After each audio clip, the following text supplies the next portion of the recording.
Estacada City Council. Mayor Drinkwine is not able to join us this evening. My name is Paul Strobel. I'll be sitting in for him tonight. Welcome. We've got one speaker request form. If anyone else cares to, we've got speaker request forms over there. We can either hit it in before the meeting or after the meeting. We've got time for speakers after as well too. But for now, please join me with the Pledge of Allegiance. Pledge of allegiance to the flag of the United States of America, to the republic which it stands, one nation, under God, indivisible, with liberty and justice. Thank you. All right, Tracy, can we have the roll call, please? Here. Here. Here. Here. Here. Thank you. Well, we have the pleasure of welcoming our newest council member here, Michael McElroy. Welcome. And we're going to do the oath of office to be administered by Tracy over there. So welcome, and we'll turn our attention to Tracy. And I'll just say, we're trying to play video on for those of you who are on Zoom. However, we're having technical difficulties and the video is freezing up. So hopefully the audio is coming through loud and clear.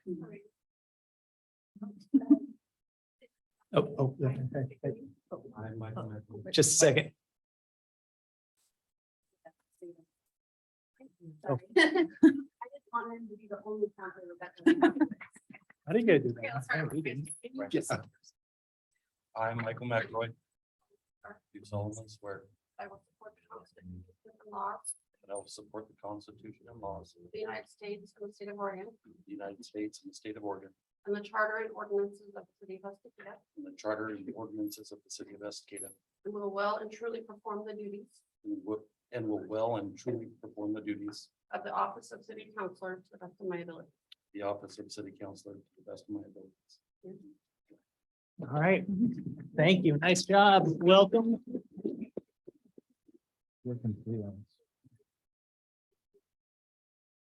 All right, we have a special guest here.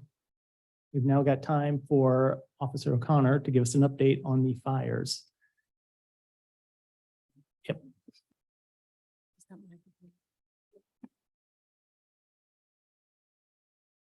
All right, thanks for having me. Here to share an update on the Diver fire. Been a long 72 hours.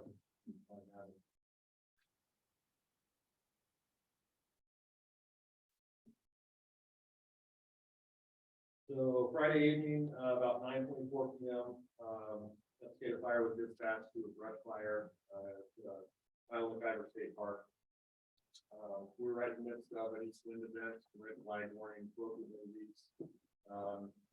Fire weather. Most of the state got real busy here in the last few weeks. It was our turn. We were hoping that we wouldn't have any type of incident, but the fire district did staff up. We had additional crews out, we had additional volunteers at the station, which resulted in a quick response to a whole lot of people to get on this real quick. So I tried to compile this stuff today. There's still a lot of information coming together. I'm still sifting through a lot, so bear with me. But this would be a pretty good idea of where things started and where they are today. Where we finally ended. But we arrived to find about a half acre of brush and trees in Mile Diver Park on fire. We had got down, made access to the fire itself. We had stopped down at the bottom of the hill where you can go in and take the first left. Fairly steep slope up in there, big trees, maple trees, and big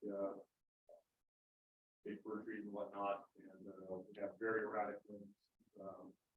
Strong gusts of winds, and it was an ember shower and a place that we were not supposed to be. Pulled the crews out of there very quickly. Made the order to evacuate the park. Park staff was there. Started evacuating North End, which is Kingfisher Campground, and whatever else they have on the bottom, and the fish hatchery as well. We didn't stop with that. We continued on to the South Edmund Park, where most of the campers were. And we reported on getting the park back. people in there, might have been a bigger number than that, I don't think it's sure yet. But there were an awful lot of vehicles that were trying to get out. So life safety, of course, is our number one priority, get people out of harm's way, was what we need to do there. From there, it expanded to the homes immediately adjacent to the park off Wastewater Road, going door to door. Sheriff's office got involved. We actually had an excellent response from the sheriff's office, organizations, and it was the board for law enforcement came down and also the business, law enforcement door to door, telling people to get out. Very shortly thereafter, we requested additional alarms. Second, third alarm was requested, brought in a whole lot of blackened fire. Our neighbors really came out in force and helped with Blackness, Sandy, Lawler, and Bolton was in there. Got in there, started doing point protection on homes, trying to keep houses from burning. I believe we were very successful with that, although we did lose one primary residence right off Wastewater Road, it burned to the ground. We had a barn that burned to the ground, and we had two other houses that were also damaged by fire. One not so severe, but one of those houses fire did start in the attic from the underwash, and pretty happy to report that our volunteer and the staff up in the storage station was able to do a fire attack on that one, stop the fire, put it out, and be able to fund the fence, which these type of events rarely happens, but it happened there. So big kudos to that group, and I don't even know exactly who was on that end. More to come on that one. We did level 3 evacuations from Gaten Road to Elkhorn Road on Springwater, Black River. We used Everbridge, also known as reverse 911. Those notifications went out. We make that request to the sheriff's office, which goes in with management. And they push those notifications out there. So we can tell them that we want these evacuations, but ultimately the sheriff's office actually have to do that. Take our word for it. Our initial suppression objective was to hold the fire at entrance road there in the park. We just wanted to cross that. We tried to establish a box, fire and box. Box was too small. We made the box bigger. Tried to hold it at spring water. We were successful for maybe an hour and a half before it jumped and got on the other side of Springwater Road. Spotted in the field and made a run for Redmond Road. And it found there Redmond and grass for right in that area. Kept it from jumping beyond that. We got some local heavy equipment come in there, some local bulldozers and excavators in the area, and that was key to getting a line around the front of that, stopping the forward progression.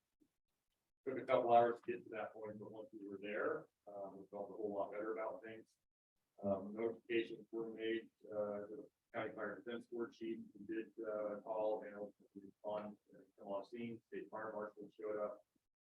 Their office got involved, and we were able to get task forces from Oklahoma County, Washington County, and another instruction from Blackness County. We talked about doing a state conflagration, similar to what you see around the state when you have a different fire in Southern Oregon. Oregon once it gets those. We almost did that here. We didn't quite have to go that far, but we did go so far as to get task force from Columbia County.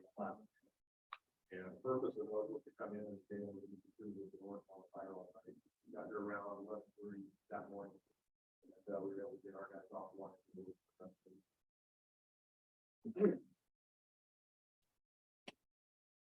So moving forward, we've got a mop-up stage trying to get the fire cleaned up, keep it contained, put it out before the next east event comes. Northwest Oregon, it always happens in Central Oregon. The time of year that we get it, we want this one to be out before the next event comes along. And we're working with Lee up on maps. We've been up there ever since. We're there day and night.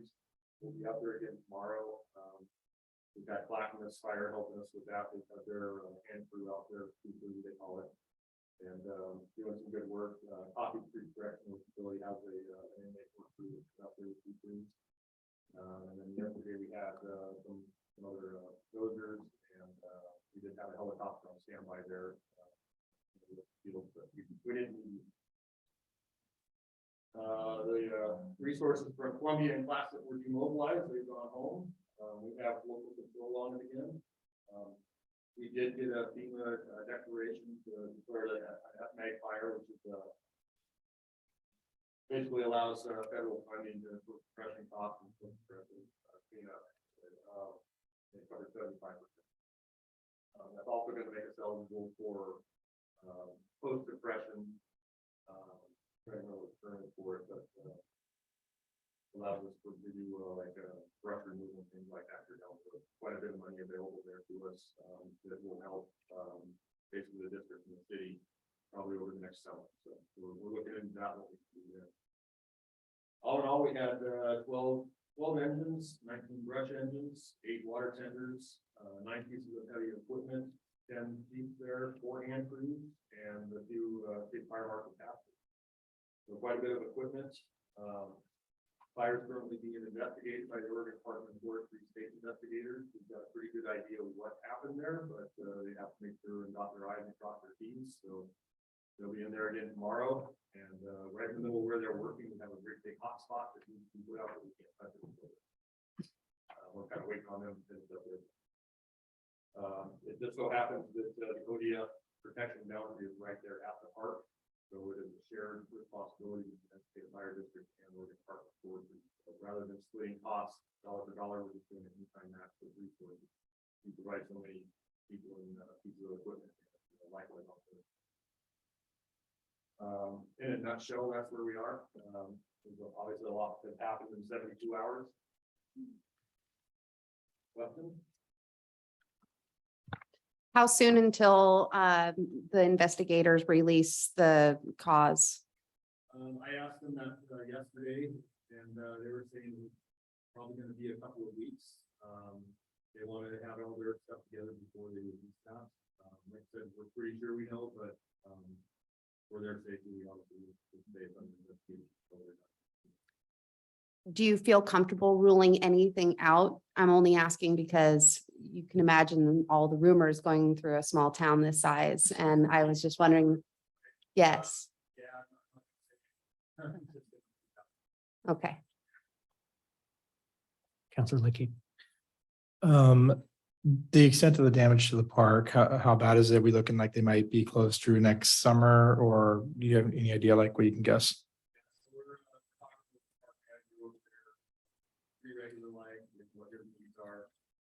Most likely what's going to happen is we're going to fall in the hazard trees and then snagging in there. They'll be able to reopen that road. If they'll have the south part of the park closed, they should be able to open the other half of the park sooner than later.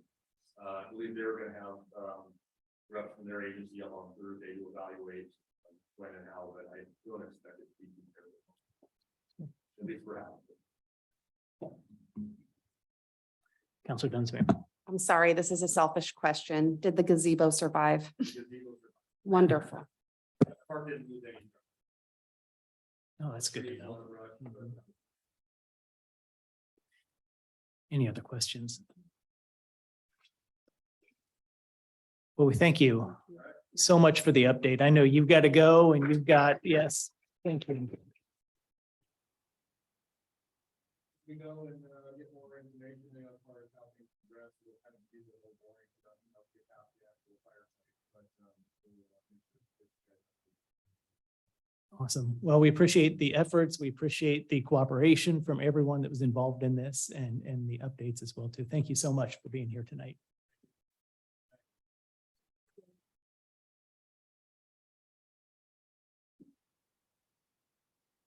Well, next we've got a guest presentation from Tim Lawler with Greenlight Development. Tracy's going to share our screen, so he'll have a presentation. I'm going to double check that mic because I feel like it's not very loud.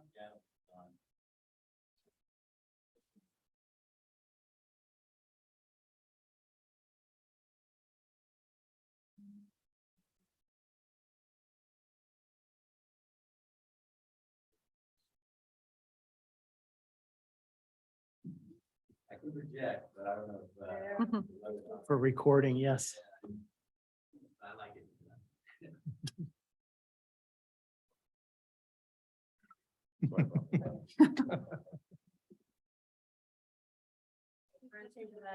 We can all hear you great. We just want everybody on Zoom to be able to hear you as well. So I'll just run that over. Understood.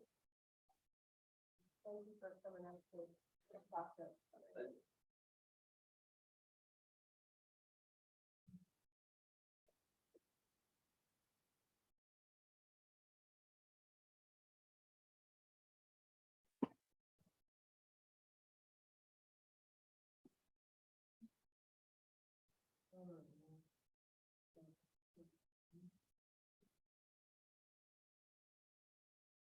Oh, yeah, you can, yeah, maybe you can sit here, listen to that mic, that,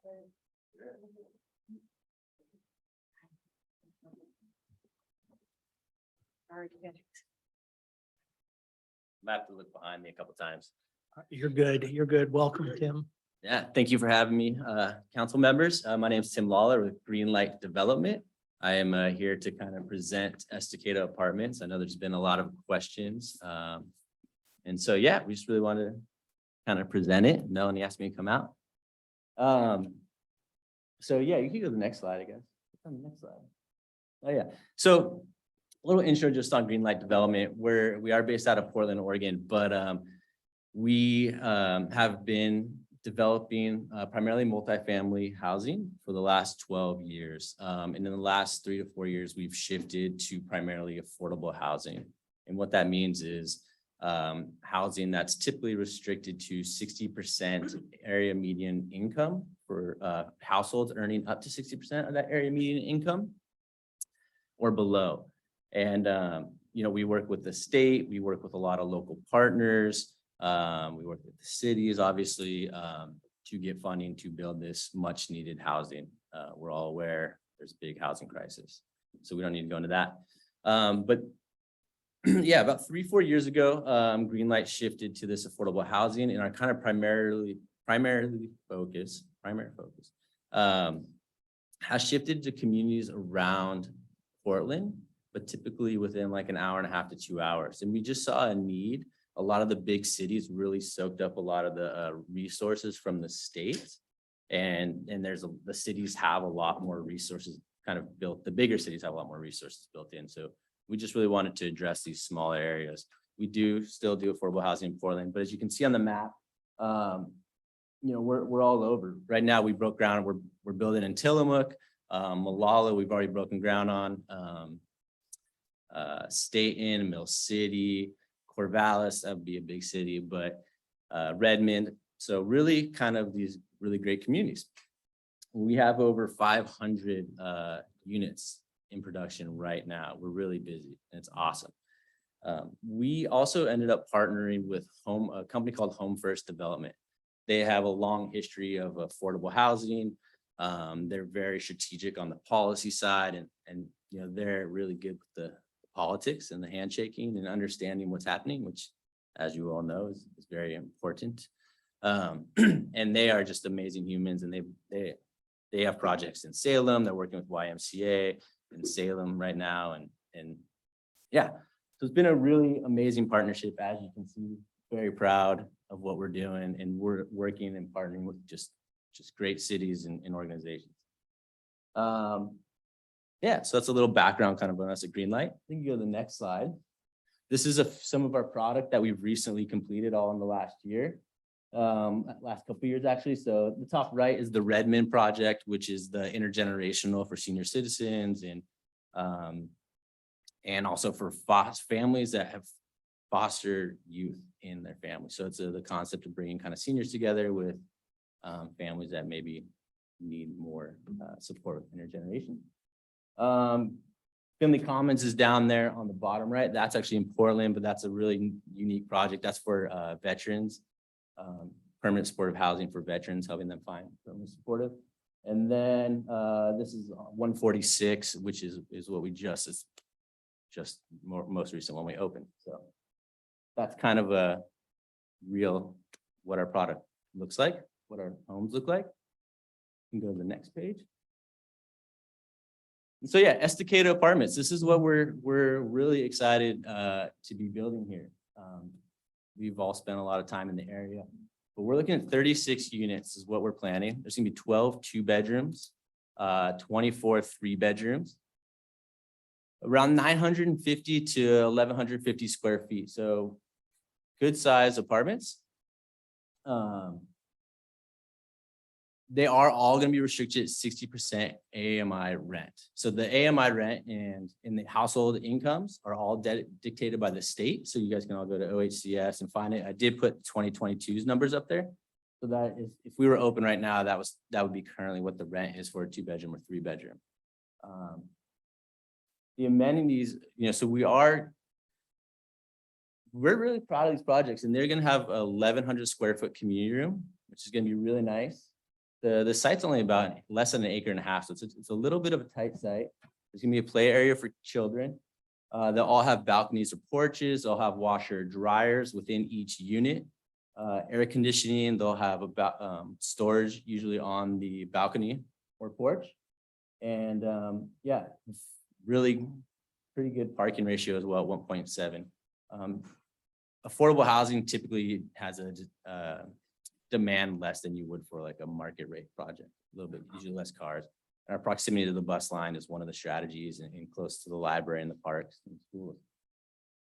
This design is going to be fire resistant design. So we're going to have the landscaping, obviously, as we just saw, it's very important here. It will be Earth Gold certification, which is just making sure we use long lasting materials that are just good for the earth. And then they're also usually extremely efficient. So very efficient and affordable cost on energy costs and all that for the residents. Our goal is to break ground in December.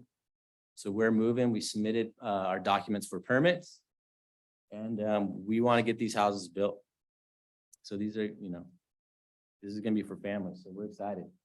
We have an amazing group of partners. Obviously, Oregon Housing Community Services is one of the major partners.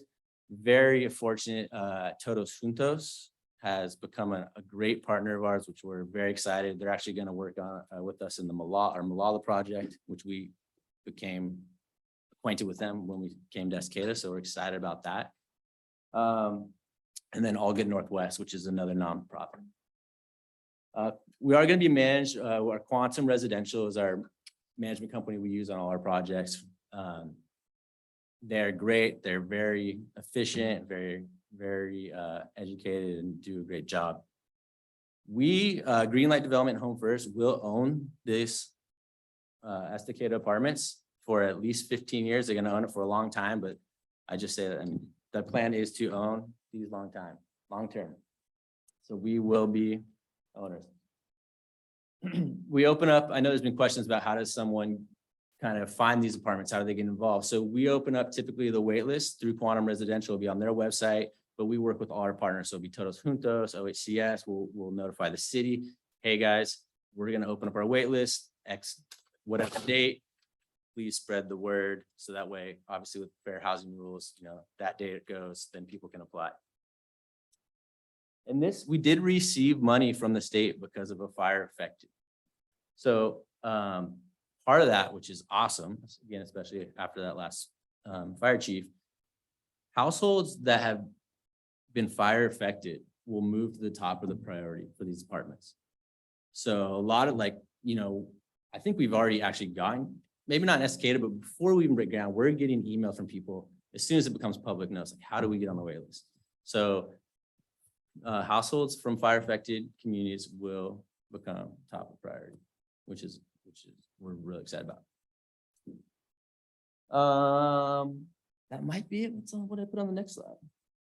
Oh yeah, this is really important because this is a thing we get all the time. What is 60% of the area median income? I mean, I've showed up at city council member meetings where people say we're busing in homeless people.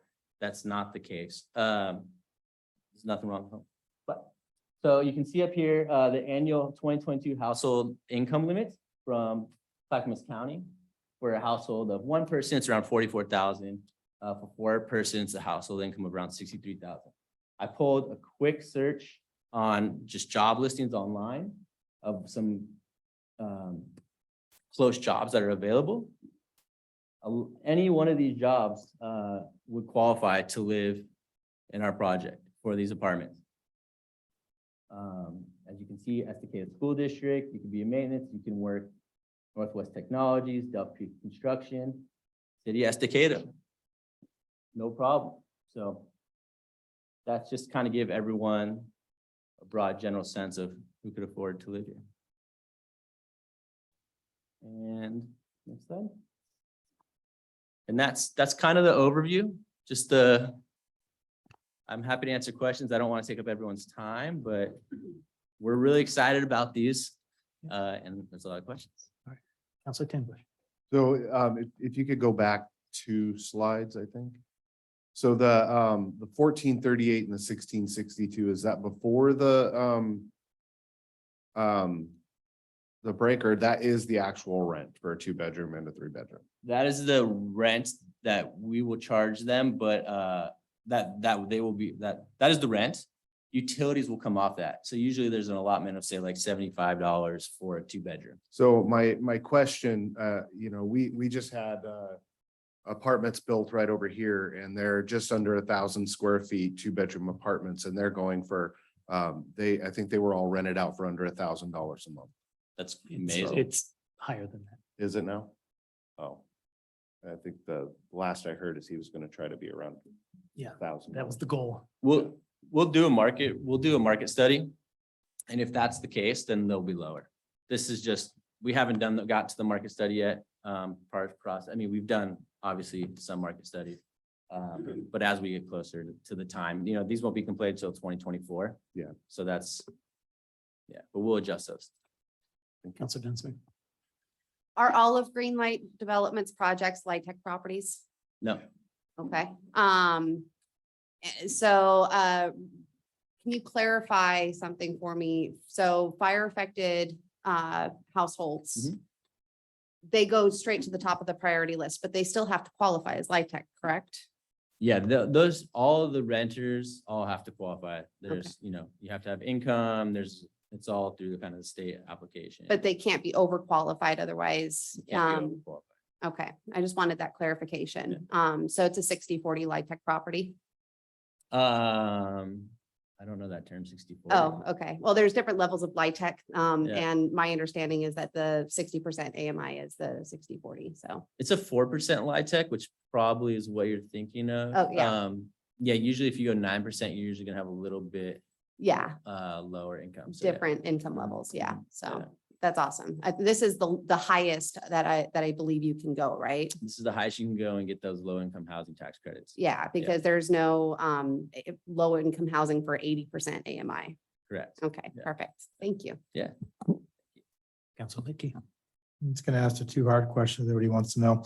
Is this a turnkey project? It is not a turnkey project. Is it section 8? It is not section 8. That's all I had.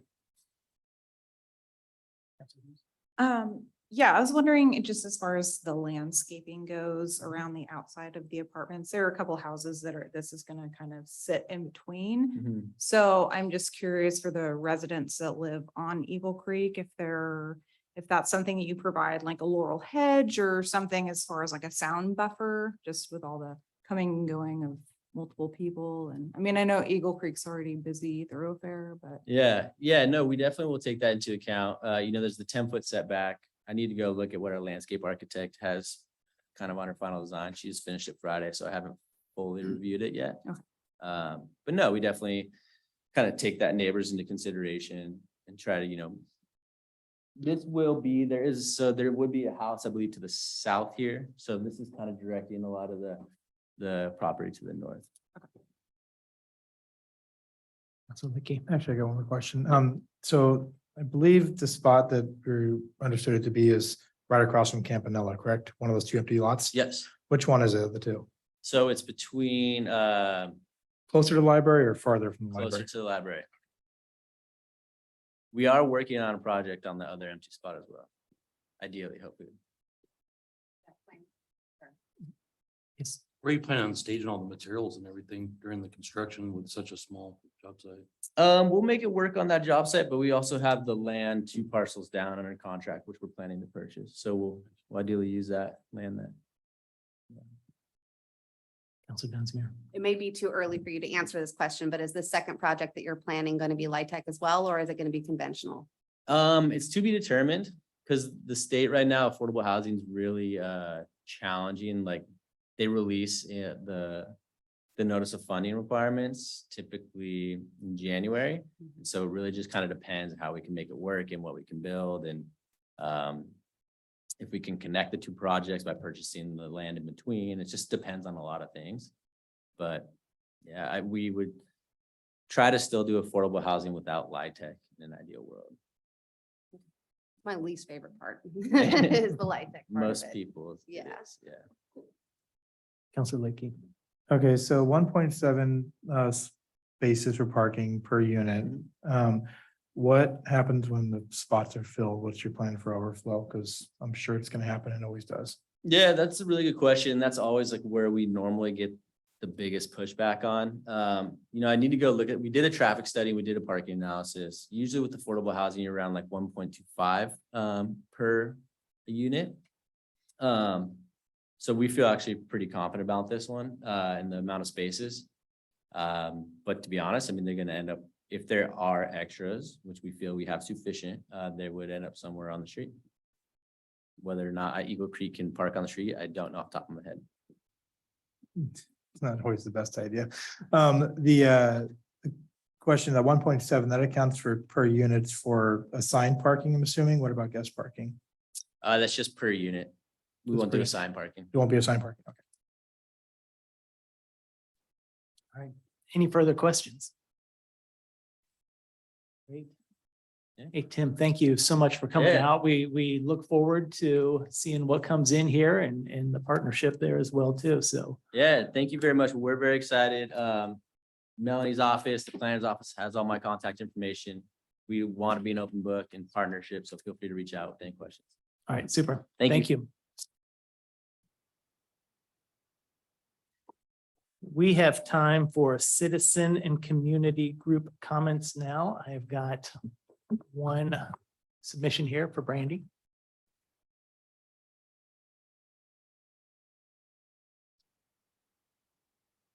Brandy, you know the drill. Yeah. Name, Hi, I'm Brandy Lickey. Do you need my address still? address, or location. I'm in Estacada off Clackamas Way. This is just a happy thing. I just wanted to personally say from our nonprofit, thank you to Melanie. Thank you to those that helped during this weekend. It was really awesome to see the communication and the working together. That was much different than the 2020 fires. It was really amazing to have Melanie as a support system, and the fire department, having our own fire department makes a big difference. We were able to provide accurate info. It was really well done. So special thank you to Melanie and our mayor and all of those that were involved in that. I just wanted to give you guys props. It really made a big difference. Thank you. Thanks. All right, that is all I have for community group comments. We have got time for the consent agenda now. You've had the chance to look through it. Any comments, or do I hear a motion to approve? I move to approve the consent agenda. Do I have a second? Second. Any discussion? All in favor? Aye. Opposed? All right, passes. Who seconded that? Counselor Lickey did. Okay, we've got time now. Committee, commission, and liaison reports. Counselor Tenbush, I'll start over with you. I actually don't have anything, even though I missed the meeting this morning for the DEIC. They didn't have a quorum, so there was no meeting. I think one of the counselors is having a baby, so that's kind of exciting. Our commissioners, so, but no, I have nothing to report. All right, thanks. Counselor Dunsmere. Parks and Rec Committee got canceled at the end of August because they also didn't have quorum. So, yeah, nothing for me. All right, thanks. Counselor Lickey. DEC didn't have quorum, so nothing from there. School board meets on Wednesday, so I'll have more on that, Coming but up here. I hope everybody noticed the brand new field and we're able to go out and enjoy it. So I will report on that. It's pretty awesome. Great. And Counselor McElroy, no commission meetings at this time for you, but Nice. we look forward to getting you plugged in there. I did meet with the library. They did have a quorum. But information there. There's just, they're growing. Things are going good. They're looking to expand hours. They're doing a drive for library cards coming up and the numbers are increasing. So the post-COVID draw is coming back to the library, which is a great thing. And now, city manager report. All right, thank you. I have just a few things to share. First of all, the Harvest Festival is scheduled thankfully for this coming Saturday. Rather than last Saturday where we were trying to get it scheduled last Saturday. For some reason, it didn't work out and yeah, it's all good. You can see the city website for details. They still do need volunteers for a couple hours, especially in the morning. I think their afternoon is looking pretty good, but if you go on the city website, they have a little sign up. So I'll be out there in the morning to help get set up. If anybody wants to join me, just fill out that volunteer form and somebody will be in touch with you. But it should be a lot of fun. I'm really looking forward to it.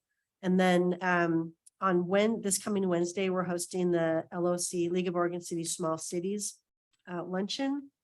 They're going to be, sometimes it's a larger group. This looks like it's going to be a smaller group, but any of the counselors are welcome if you can get away from work. And Business Oregon is coming out to talk about infrastructure financing, which is great because we'll get to see them in person instead of a box on Zoom, because we've been talking to a lot of them about infrastructure financing. It's from 11 to 1. So if anybody else, I think the mayor is planning to be here as long as he's well. And if anybody else can attend, let us know. And then I wanted to give an update on the wastewater treatment plant project. We have learned that we are able to get a loan through DEQ for the design, engineering, and permit phase.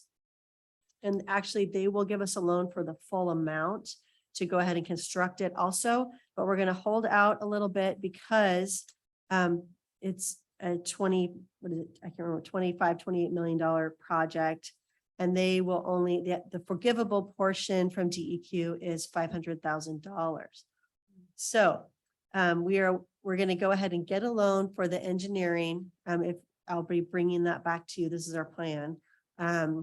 And then after the first of the year, when the new rules come out for the infrastructure, all the infrastructure funds that are supposedly floating around out there somewhere, we're going to go back and revisit, see if USDA or DEQ has a better deal, better interest rate, more forgivable dollars, or straight out grant dollars. And so we're going to get rolling, but we're going to also look for more funding that would help the community not to have quite as heavy of a debt load. And then the property acquisition of like a location for that is still in the appraisal phase. And Kurt McLeod is out of town right now. Usually when he's on vacation, he answers emails anyway, but I think is really he's gone somewhere. So when he gets back, we'll check back in with him on that. And so I feel like we're moving forward. It's a slow process to get the loan for the full construction phase. Takes about a year. So that's why we're starting, we need to keep pushing forward now. So we keep moving through the phases that they have for us. So that's the update on that. The Clackamas River water providers are doing a watershed tour. Usually pre-COVID, they would take 1 year and go up the river into the watershed and then 1 year go down. This year, they're kicking it off again. They're going to be going down. It's on the river. And so it's very informational. If anybody can attend on October 1st, we need to get RSVP'd, but I think they still had a few slots left for that. So hopefully it won't be a cold and rainy day on the river, but it is October 1st. So, and then lastly, I just kind of wanted to summarize at the beginning of the summer, I'd kind of put together some goals for the summer. So I wanted to revisit those. First of all, was to get the Traffic and Public Safety Committee up and running. We are very close. If we appoint some members tonight, and then we'll get a meeting scheduled for them to get that kicked off. So that is moving forward. I wanted to get the marijuana ordinance for retail establishments updated. Again, we're close. It's not completely finished yet, but we're very close on that. The Yard to Be program, we wanted to run that and look into that further, which I haven't gotten really positive information back as far as it being affordable to go curbside yet, but we're working on that. And then, but the YRGB program has been running with the dumpster box down by the wastewater plant. And we did the rate review and a slight adjustment on rates with Walker and Arrow. We wanted to engage the community for specific topics, Main Street, which we have done, the transportation system plan, which we have done, gotten that kicked off, I guess. And we haven't done much public outreach on the wastewater treatment plant yet. So that is still yet to come. We did a couple of What's Up Esticadas, which were fun and nicely attended, and allow people to talk to staff and ask questions. And we had some outside groups want to come in and participate also. And then we were trying to do some general outreach on the vision for Estacada. And that has been semi-successful. We've gotten a little bit of feedback, but we'll be looking at ways to move that forward more intentionally. This was kind of just a random gathering of people's ideas and thoughts. So it's been semi-successful, and we'll keep moving that forward. But that is what I have to share with you tonight. All right, thank you. Next on, yes, sorry. Melanie, so the plan for the paving on Cemetery, Edge Hill, Foothills, Yes. is the plan to have all new asphalt on all of those roads? That is the plan. Okay, because the current patchwork that they're doing is, they're doing like a 30-foot section, 2/3 of the road, and then they're skipping 100 feet and then doing like a 30-foot section on 2/3 of the road. And it just seemed like, my assumption was it was going to be all new asphalt across the whole, across all of the roads. Mhm. And it just, at least as of what they were doing today, it just didn't seem like that was the plan. And then my second thing is there a way we can get code enforcement to maybe go up and knock on doors for the people that are still parked in the road during the day? Mm. Because there's still quite a bit of people parked on the street while these big trucks are, big trucks and pavement machines are moving through there. So, and that could be why they're doing 2/3 of the road and skipping sections, but I Okay. don't know for sure. I will double check on with Dawn about that, but I am 99.9% sure everything will be repaid, but there's some serious problem issues up there, or problem areas. So I think they're addressing those first. We were gonna take out, just on another note, we were gonna take out the little middle of the cul-de-sac parking areas on Bunyard and Glen Court, but that was an extremely expensive, for some reason, process to do, and then to create that into, roadway. So we are putting the curbs back, but they're going to be a rollover type of a curb instead of the your regular standard curb. So hopefully if people are Amazon drivers or people who have a trailer, they're trying to back in there, will be able to maneuver around it easier. But I will double check with Dawn and get back to you on what that process is looking like. I am, like I said, I'm sure they're paving the whole thing. They're also going to do a new ADA ramp on the other side of Cemetery Road, because once you come out of Foothills area, there's no way to get up on the sidewalk there along Cemetery Road. So they're adding that in. There's been some takeouts and add-ins on that project. But Yeah, and today, on my trip out, when I left the house, there were 16 cars parked on the street from the cul-de-sac all the way down to the end of Foothills. And that's just Edge Hill and then the little short jaunts I have on Foothills. And then on the way back, there were only 11 cars still parked on the street. So I'll check with Dawn, and he can check with the construction people to see if that's causing them problems. We'll go help them out with putting some notices on the cars to remind people to move them. I know it's a pain while it's happening, but it will definitely be nice when it's done. And this construction company's doing a really good job. They're very professional, and I think they'll be in and out as quick as they possibly can before the end of the month. Definitely. And so, but I will check on those things for you. before the end of the month, my dogs appreciate that. Okay. Councilor Leakey. Couple questions. First, a good way to get those cars off the road is like park a tow truck driver out there for like half hour before release for work. Guarantee everybody we move those Scatter. things quick. Question about the paving on Cemetery. we're gonna be redoing a road that's coming in there to meet, Hillway. thank you. Went away. Hillway, right? So if we're Correct. paving that area, we're gonna be carrying it up soon anyways to attach a road. Are we? We're not actually paving on Cemetery. Oh, okay. So, yeah, but we are crossing Cemetery to add in that ADA ramp. But it's all the paving will be on Edge, which is the first one? Foothills. Edge Hill. Edge Okay, I Hill. just thought you said cemetery as well in there, so. Yeah, sorry, I probably did, but we're not actually paving on Cemetery. Just up into the neighborhoods. So, and thank you, anybody who's listening, for your patience during the projects. I'm sure it's a pain, but it will be great when it's done. Thank you. Next on the list, we've got community center report, informational only. What do we? They, according to the agreement that we have with them, they're supposed to return in these reports to us.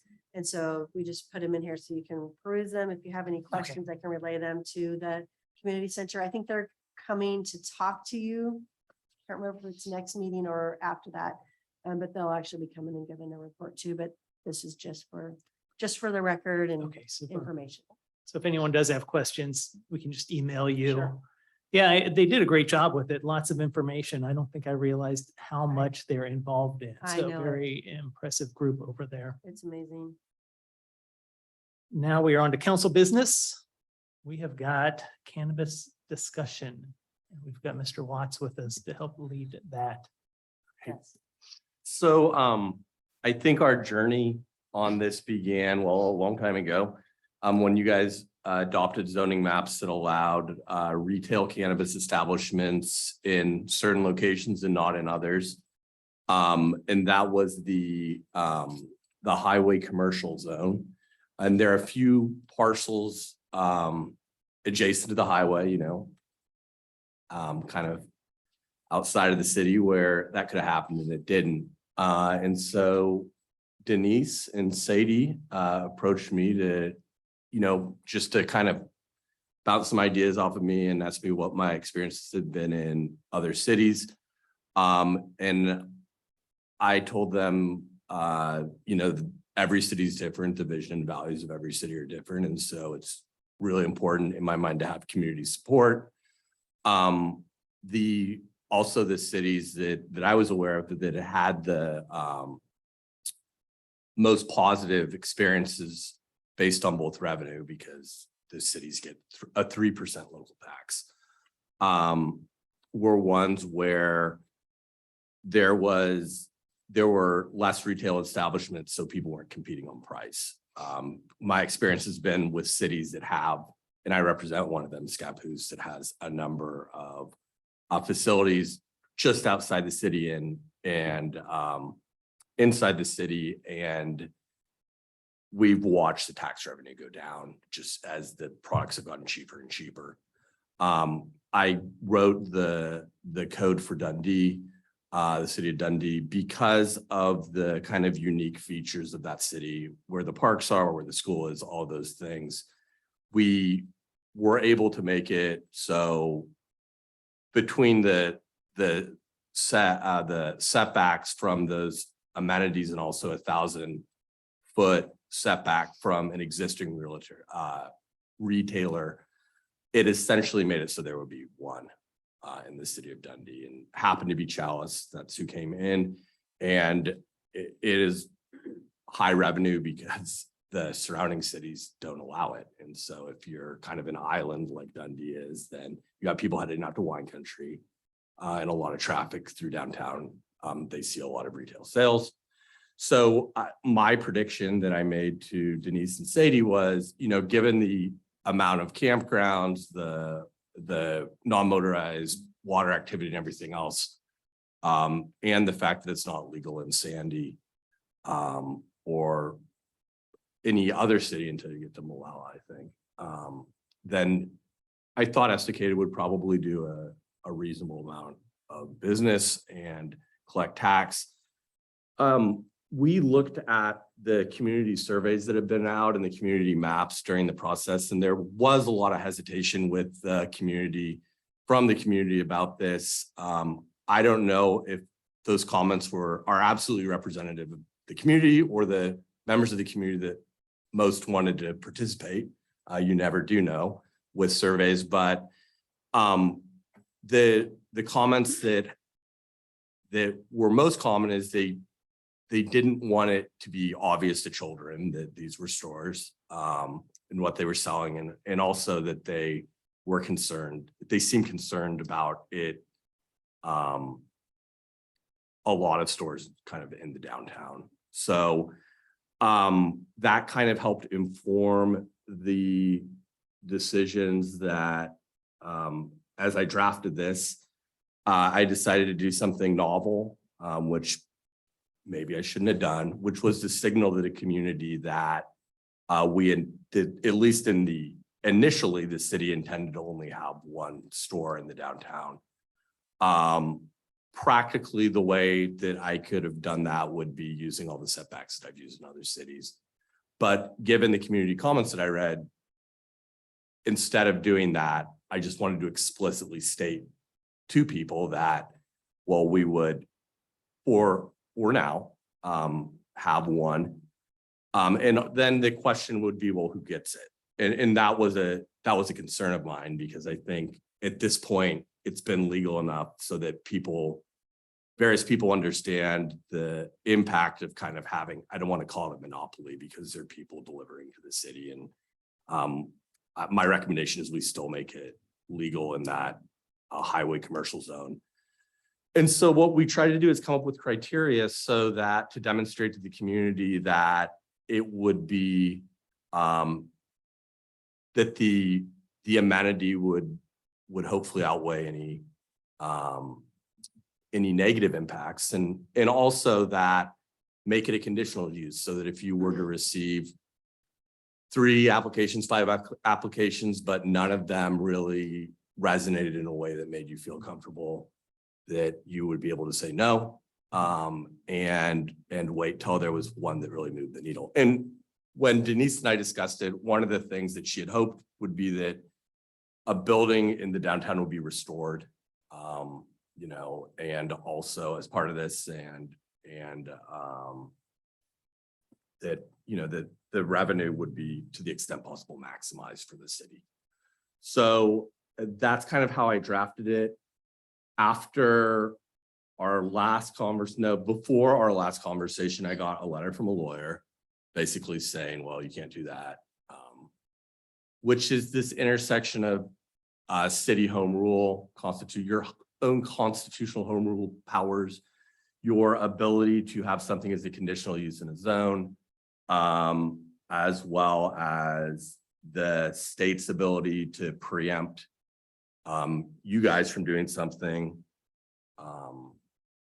And frankly, I don't really want to make law on this topic. I think that I'd feel pretty good about our ability to do this, particularly if we kept it legal as a use outright in the highway commercial.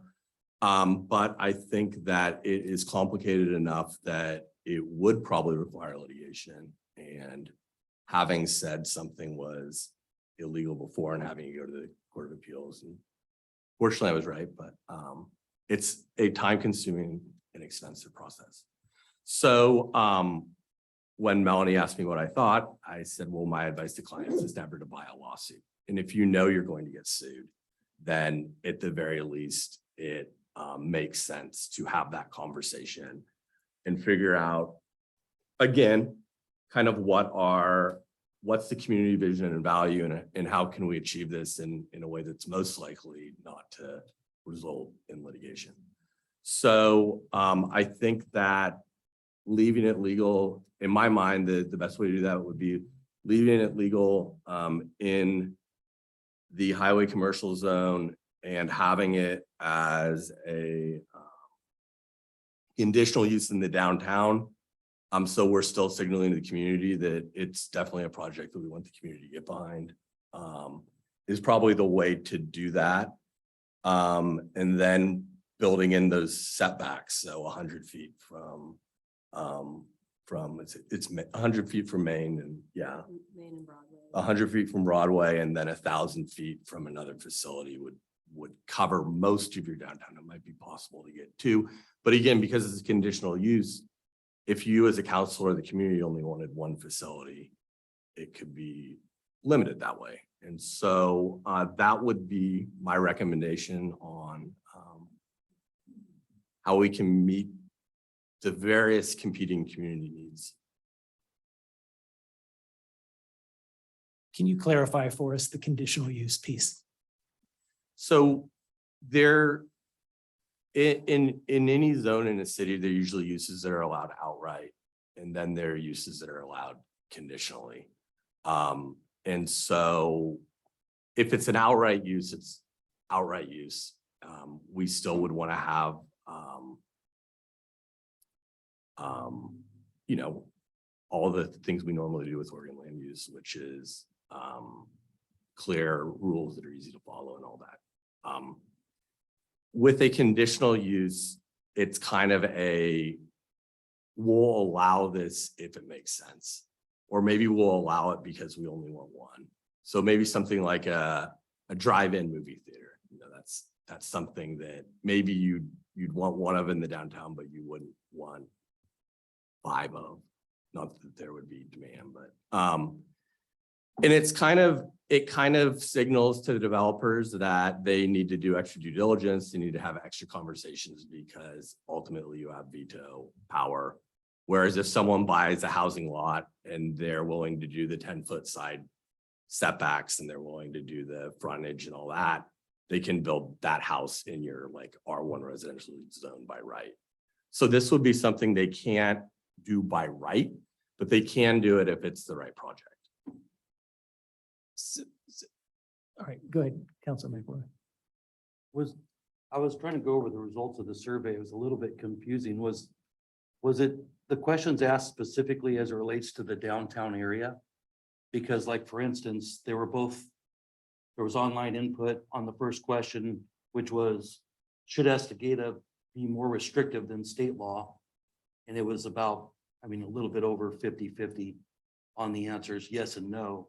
But then when the question was asked, should marijuana dispensaries be allowed in the downtown zone? It was 75% no, 25% yes. It Right. doesn't seem like that matches. So I mean, were the questions asked in this order on the survey? Where the very last question was what it was about? Yeah, and I just think that's that people really prefer that it be in some places and maybe not others. And then the other thing is after it was legalized, nobody knew exactly the benefits of the burdens associated with it or how it would look. And so, you know, a lot of people were guessing about what it would look like and they were concerned. And then if you look at kind of I guess the technical term for it is like charrettes, but it's like the maps where people mark which map they wanted. It was pretty clear from those that they hoped it would be, you know, that way. Outside, I mean, within the city of Estacada, but further from the downtown. And so those were all things we looked at as we were trying to come up with something. Okay, that's follow up. on Yeah, that. yep. What from the survey results led you to move forward with it? There Well- wasn't a majority of any of the questions, and there was a 3-1 that they don't want it in the downtown zone. What after seeing the community input said, sounds like a good idea. Well, city staff asked me I think they were getting, members of the community were saying, okay, well, why don't we have one of these? And so my job, I think, was to figure out how to navigate that. Now members of the community are expressing interest in having a facility with those results. And that's why I went with, I would call this a very conservative approach in that if the right application comes along and they're able to make the case, then you guys can say yes. But you're not going to be, the community's not going to have, you know, and we can say things like no neon on the signage or, you know, those sort of regulations too.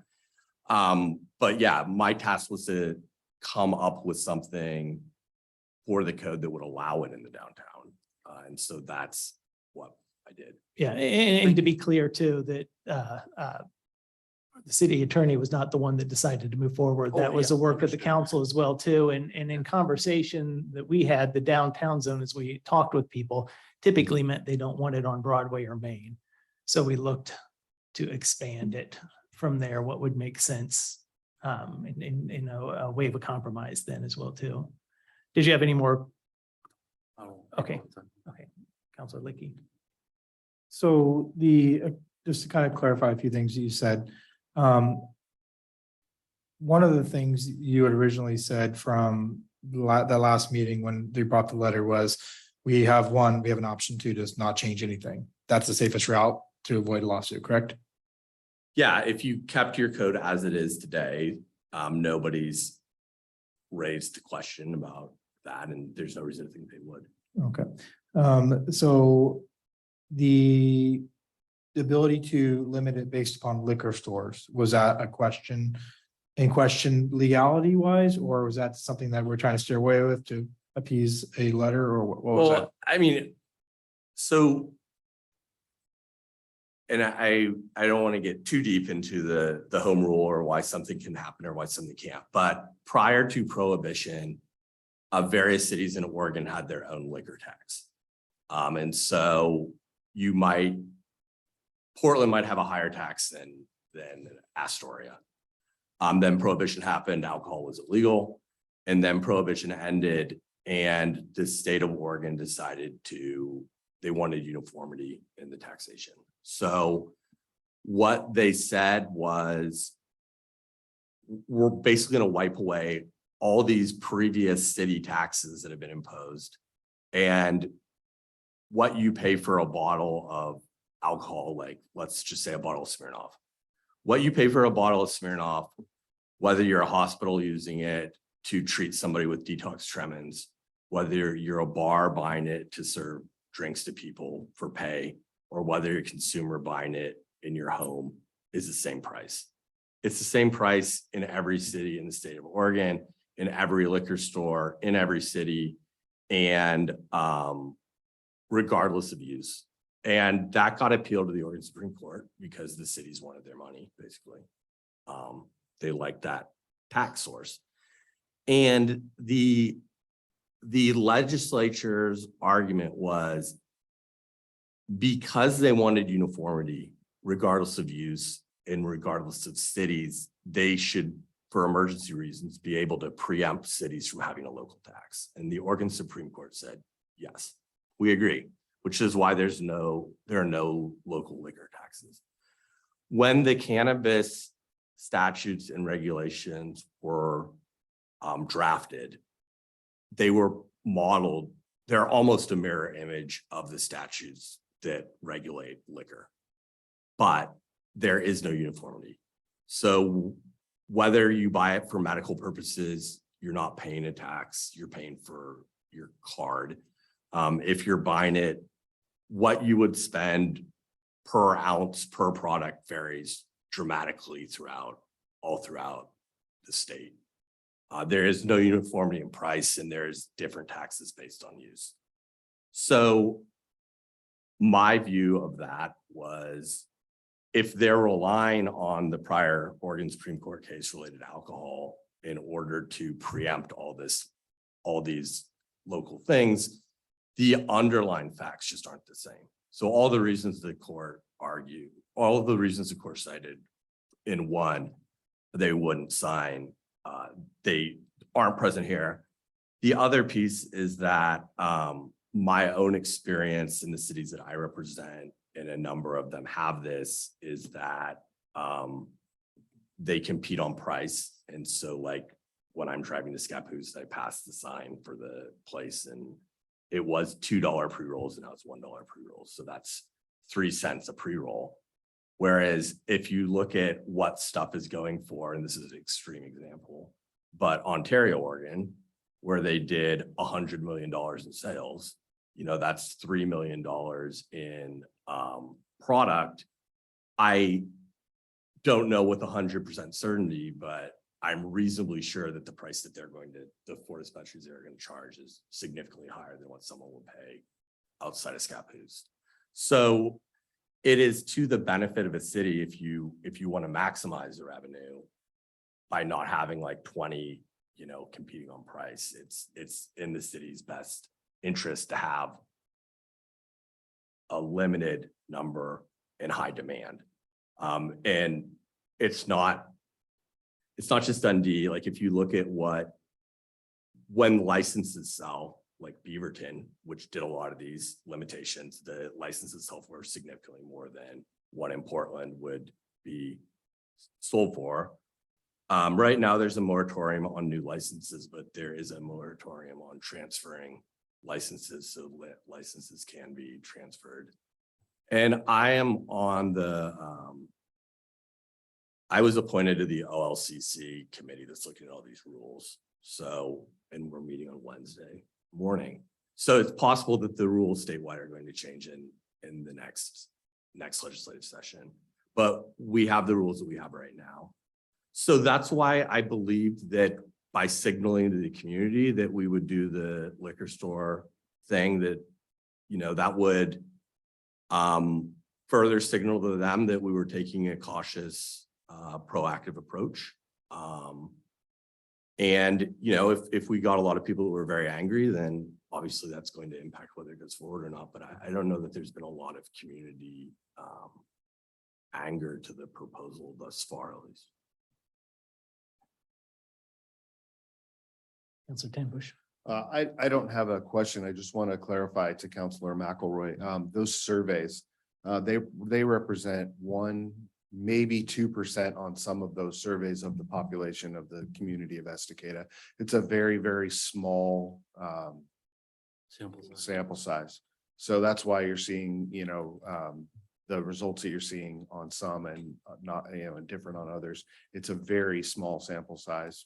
Like I said, at maximum is probably 2% of the community on the largest of the surveys, less than 1% on the smaller stuff. So. Councilor Dunsmuir. I have to say, overall, I've been kind of disappointed in how a lot of this process has been going on. Especially in terms of some of the advice that we've been given and trying to be different from what is pre-established in other places, trying to limit it to one and then, going through this application process just seemed really bizarre. I just want to clarify for a couple of people. First, as you pointed out, there are major differences between Oregon cities, and Scappoose is different than Ontario, and Estacada is probably different from both of those cities as well. The closest example that I can personally think of a community that is of similar size to Estacada, that is nearby, that has multiple retail establishments within a short period of, or within a short distance of each other, is Welch's. And Welch's does not have a problem of these dispensaries competing on price, really, I think because of their location to recreation, which would be the similar demographic of customers here in Estacada. But even more so, when we talk about the customers of Estacada, we also have a number of citizens who have been asking for this, which is why we've been having this discussion for the last year and a half, is because we have a lot of people who want access to this product at home. I want to clarify, Chalice does not actually deliver to the majority of the citizens of Estacada. I know because I have tried and they won't deliver to me. So please stop saying that there are locations that will deliver to Estacada, because there's really not. The citizens here, if they had competing stores that were competing on price or maybe even product quality or even store experience, then the only people that are benefiting from it, even if the city isn't lining their own coffers, the people that are ultimately benefiting from that level of competition are the citizens. They're the ones that are actually benefiting from having a less expensive product or a higher quality product or a higher quality shopping experience, or even more security, depending on, what people's priorities are. But that's the thing, is it's up to the citizens to really decide who survives or who succeeds and who fails in Estacada. Limiting it to one, and especially if we go through any sort of an application process, or even if it's just first come, first served, the first person who builds a store here or, creates a store here is going to be successful. That's it. But they're not going to have, the citizens are not going to have the benefit of having competition to ensure that they're getting the lower cost product or the higher quality product. And ultimately the citizens are going to be the ones that are hurting from it, or even the tourism that comes through to buy it. So I really would hope that people are putting away some of their some of their misconceptions that I'm hearing constantly, because Estacada is different. Estacada does not have the ability to just have product delivered here from a delivery service. Estacada has been asking for this, even if they're not coming out in droves and answering these surveys. So we do need change. I'm not opposed to the idea of having a 1,000-foot buffer in the downtown zone, because ultimately what you're going to end up with is an even more limited number of properties that are even eligible to have this establishment on it in the first place, because there's already so many barriers out there that exist from OLCC or, or even the IRS, and we've had a local grower here, Kim Truella, speak multiple times about how a property needs to be owned outright and can't even be federally insured. So that already is an extreme barrier. So if you look at the number of tax lots that'll actually open up if we change our ordinances, as we've been working on in the last year and a half, and we still include the 1,000 feet buffer, then we're looking at maybe having 2 or 3 stores max.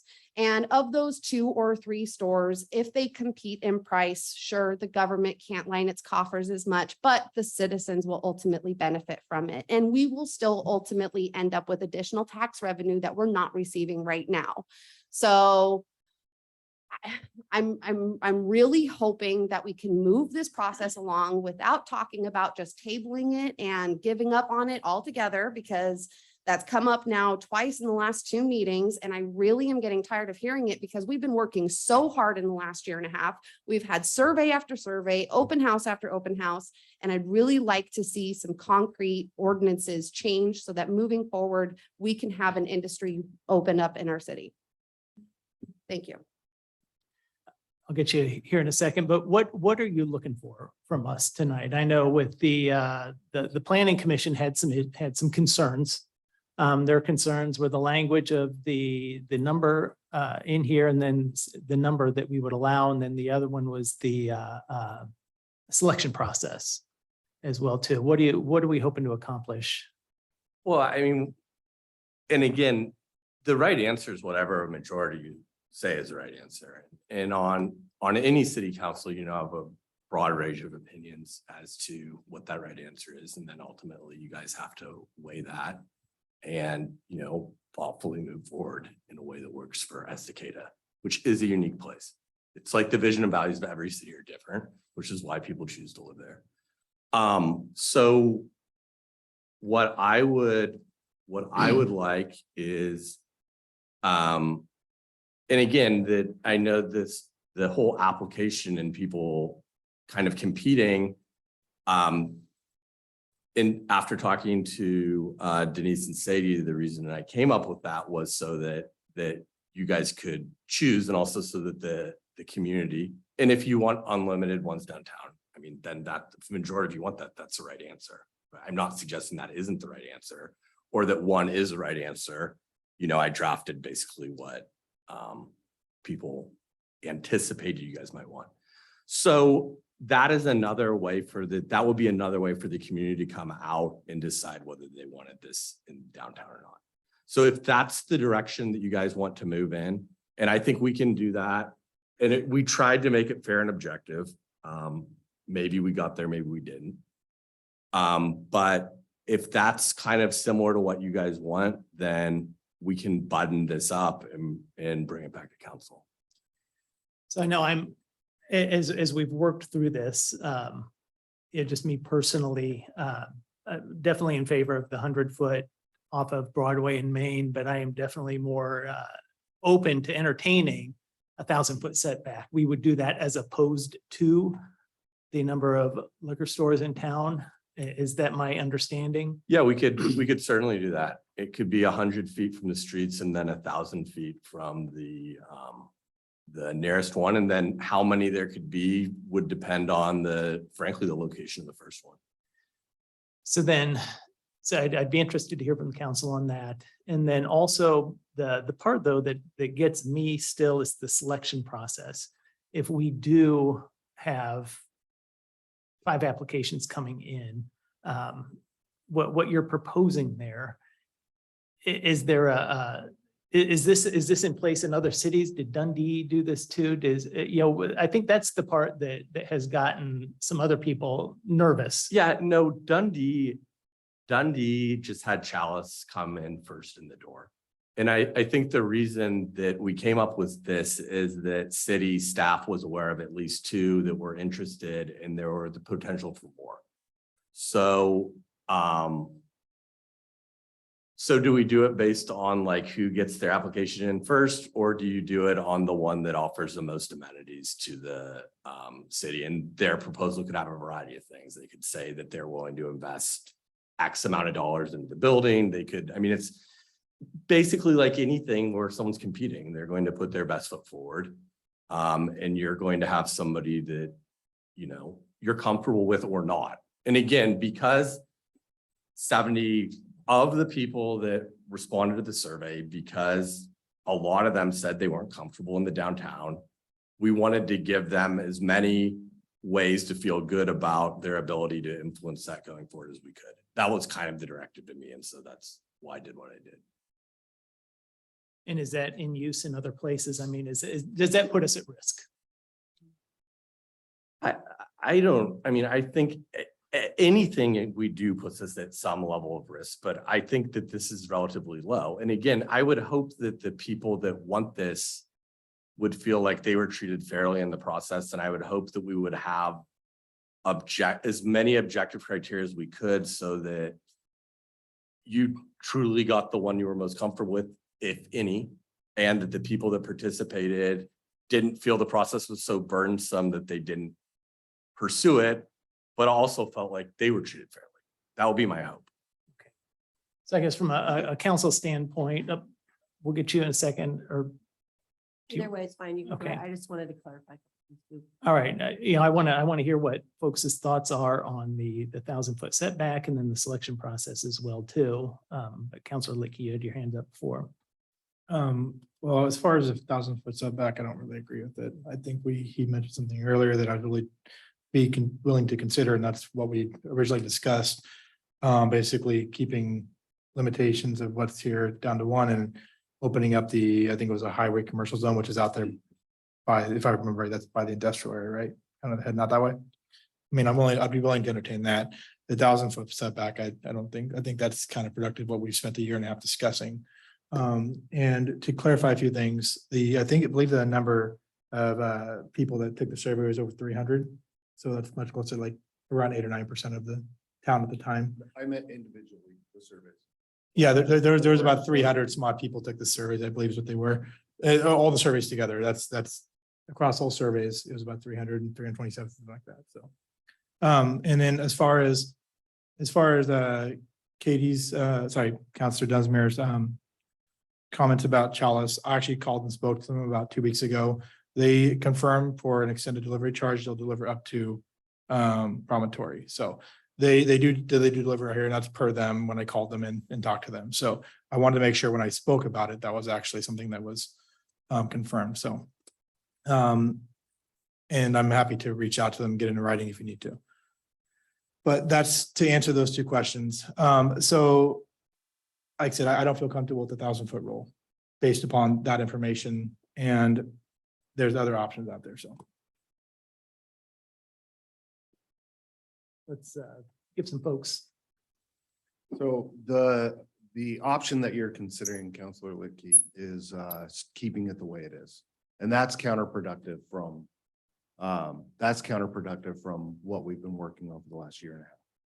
So I don't have a problem with the 1,000-foot rule. And if it's just to clarify, was the 1,000-foot rule, was that conditional use in downtown, or was that outright use? Well, the use is conditional and then one of the rules will be 1,000 feet from the retail. So if we took a map of the downtown, where that location is would definitely impact. So if it were like in the center of your downtown, but 100 feet off, then you draw a bubble. If it were like across the street over there at the far edge of the property, then it's possible that as you're coming in where that law office is, it's modular and the florist, that's probably 1,000 feet away from that location. So if that was the first location, then there would be, a second one.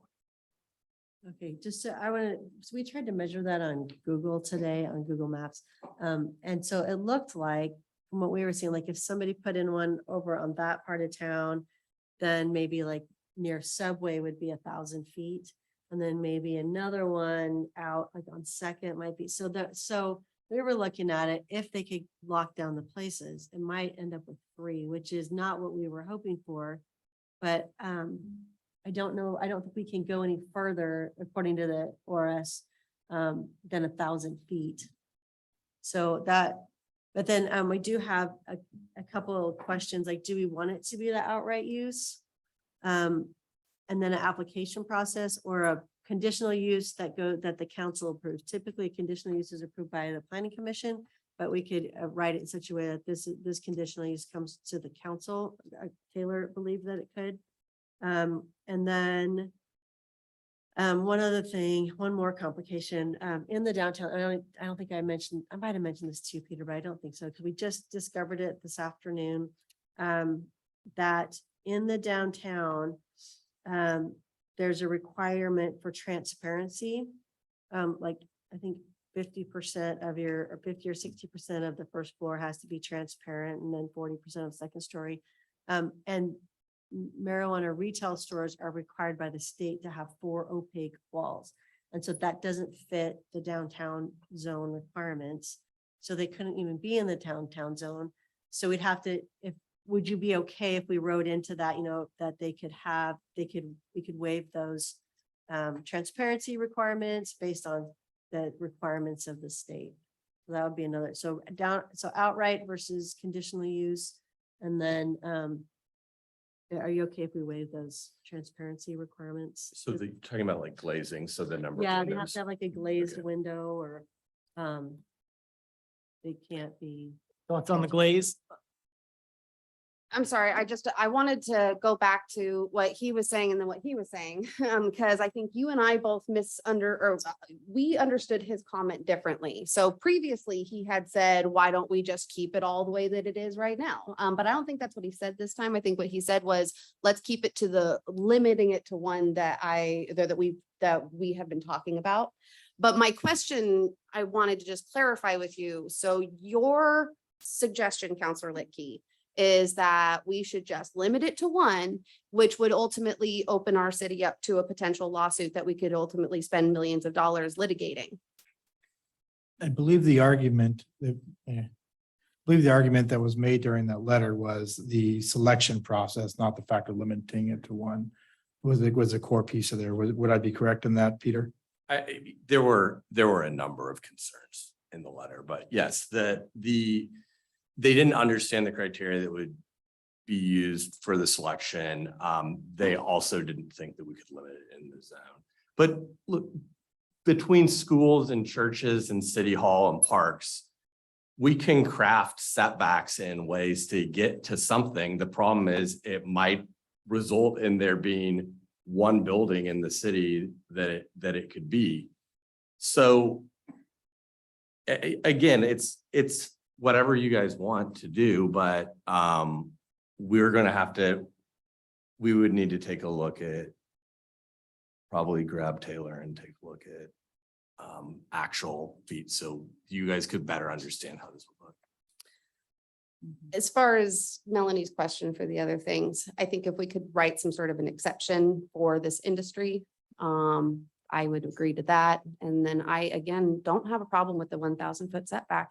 If we want to limit it as a city to be as extreme as we could while not having the ridiculous buffers that we currently have in place, get rid of the ridiculous buffers, add one buffer in that actually makes sense, which is not having two retail establishments within 1,000 feet of each other. That's a decent compromise. I think Councilor Licky is up here. First, a quick question about the transparency. Is that in the all downtown or just in the Broadway area? It's all downtown. I was Okay. thinking it was just Broadway and Main, but it's all downtown. Interesting. Mhm. As far as what Councilor Dunsmuir's recommendation, my response to that is, I think the setbacks from Main and Broadway were pretty well desired on that one. Another thing to look at, I'd like to be curious on, Peter, would be limitation based on population. So the rule for liquor stores isn't per se that once you hit a population of X, then you can get a second liquor store. It's that people apply and the OLCC looks at demographics. So like Lake Oswego and Westland both have 2 liquor stores, even though their population varies by like 10,000 people. So Esticated could legally get a second liquor store, but it's very unlikely that Estacada would, absent huge population growth, just because the OLCC wants to treat their operators fairly. So. Councilor Tinkler. So just, I would be fine with of course, the 1,000-foot setbacks. Conditional use. And then whatever for the transparency, given, waiving that part of just to get that out. And that's all I have to say. Okay. Councilor Hughes. Well, I feel like I've made a lot of compromises so far through this whole process due to what my constituency base has told me. And I know a lot of counselors up here have had other constituents that said, yes, I want, 3 cannabis stores or 2 cannabis stores, or I want to open it up for everything. My constituents are like, I want 0. And so it's really difficult for me up here. I'm just like, okay, what can I legally oppose, or what do I legally have to approve? Because if it were up to me, I would have 0. So, but we're not there in the process, and we've already put it at 1, and now we're talking about opening it up. So my question is, what do we legally have to do? You could leave it just as it is today. I mean, you could make it. What's interesting is now we're going to be dealing with regulations for the mushrooms, and those are written in a way that it's unclear how limited you can make it. But for cannabis, at least, you could leave everything as it sits today, which means somebody could buy one of those properties and put it in that highway commercial zone, or it could sit for another 6 years. Because you've had that. I don't think that the ordinance has changed in 5 or 6 years, and whether that's that people don't understand they can put it there, the demographics don't work, or the property owners are willing to sell, I have no idea. Sure. But you could leave it. Yeah, this is my concern, is like getting another letter from another attorney saying you can't do this, and oh no, you can't do conditional offers and whatever. I mean, I know we can, but I'm trying to bypass that. And Right. I hate lawyers more than you do. I promise. so, with that said, we've already established we're going to have one in here. So now I'm just trying to figure out a way to make my constituents as happy as possible. And I know they will not be happy with the options for multiple shops opening up. They're already upset about the one. So unfortunately, you're not going to get a lot of clear answers out of me, because this whole thing has been a very, very frustrating process for me as far as coming back to my constituents and having them be very upset and disappointed. So, yeah, I would say, I guess, conditional use, you can get that out of me.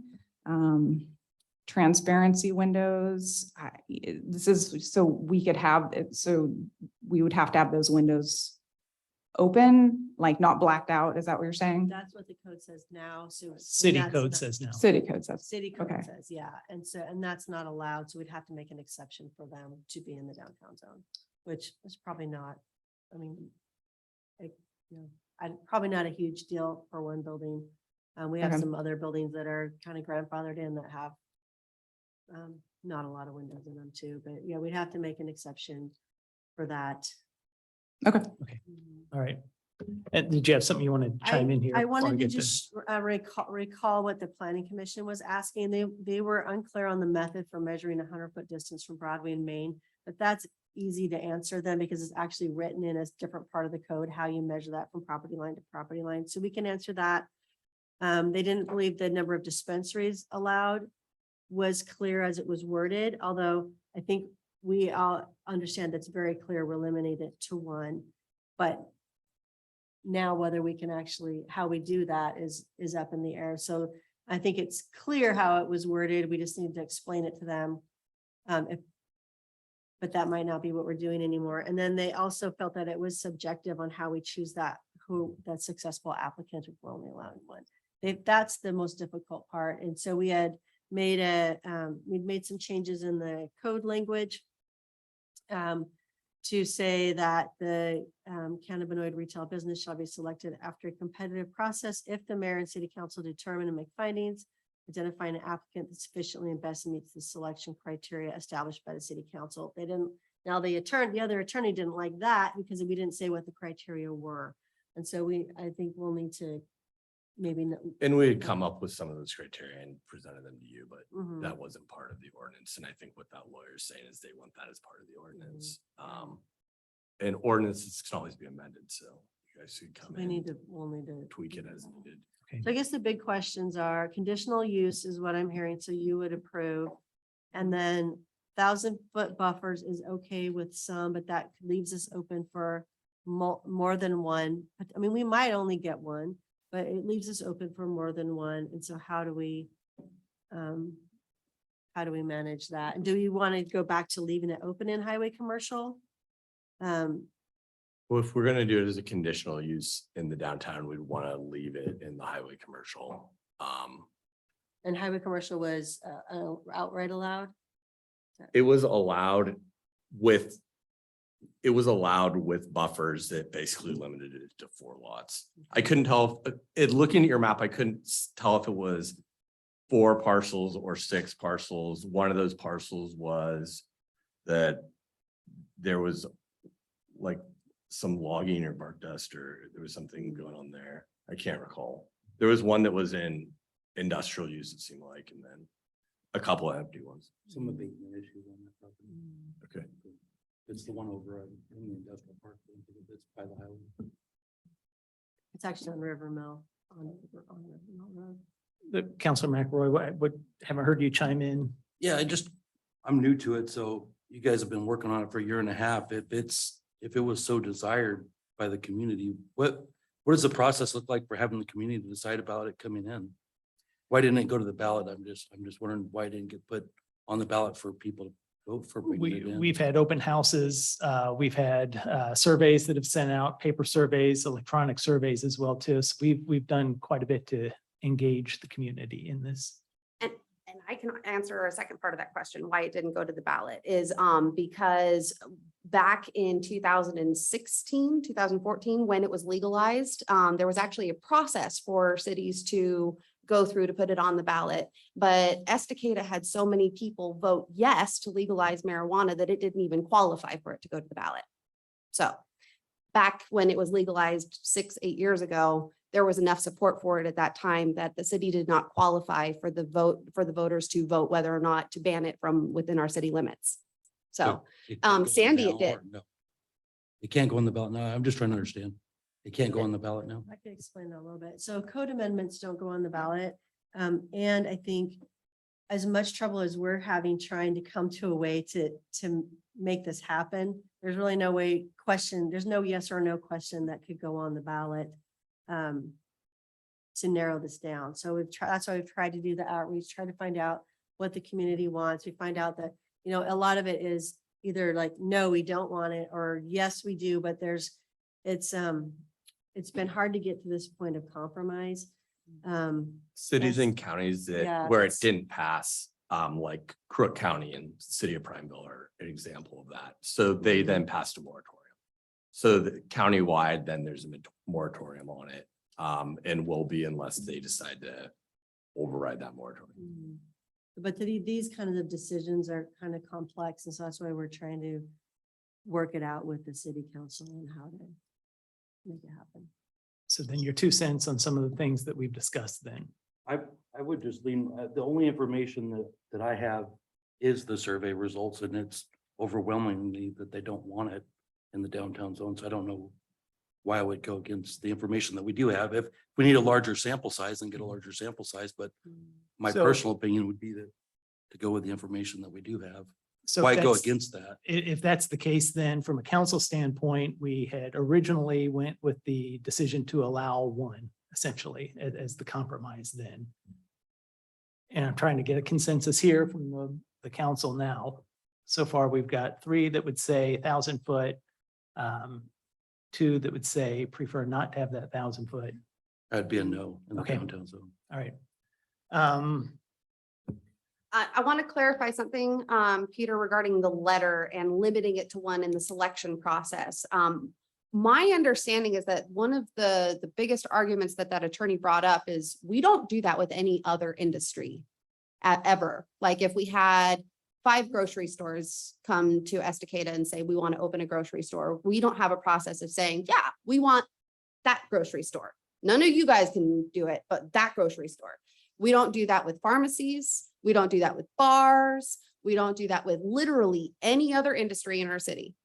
And we're talking about just doing it with this one industry. My understanding is that was the biggest problem, is that we are essentially discriminating against this industry in particular and being really subjective in how we do it.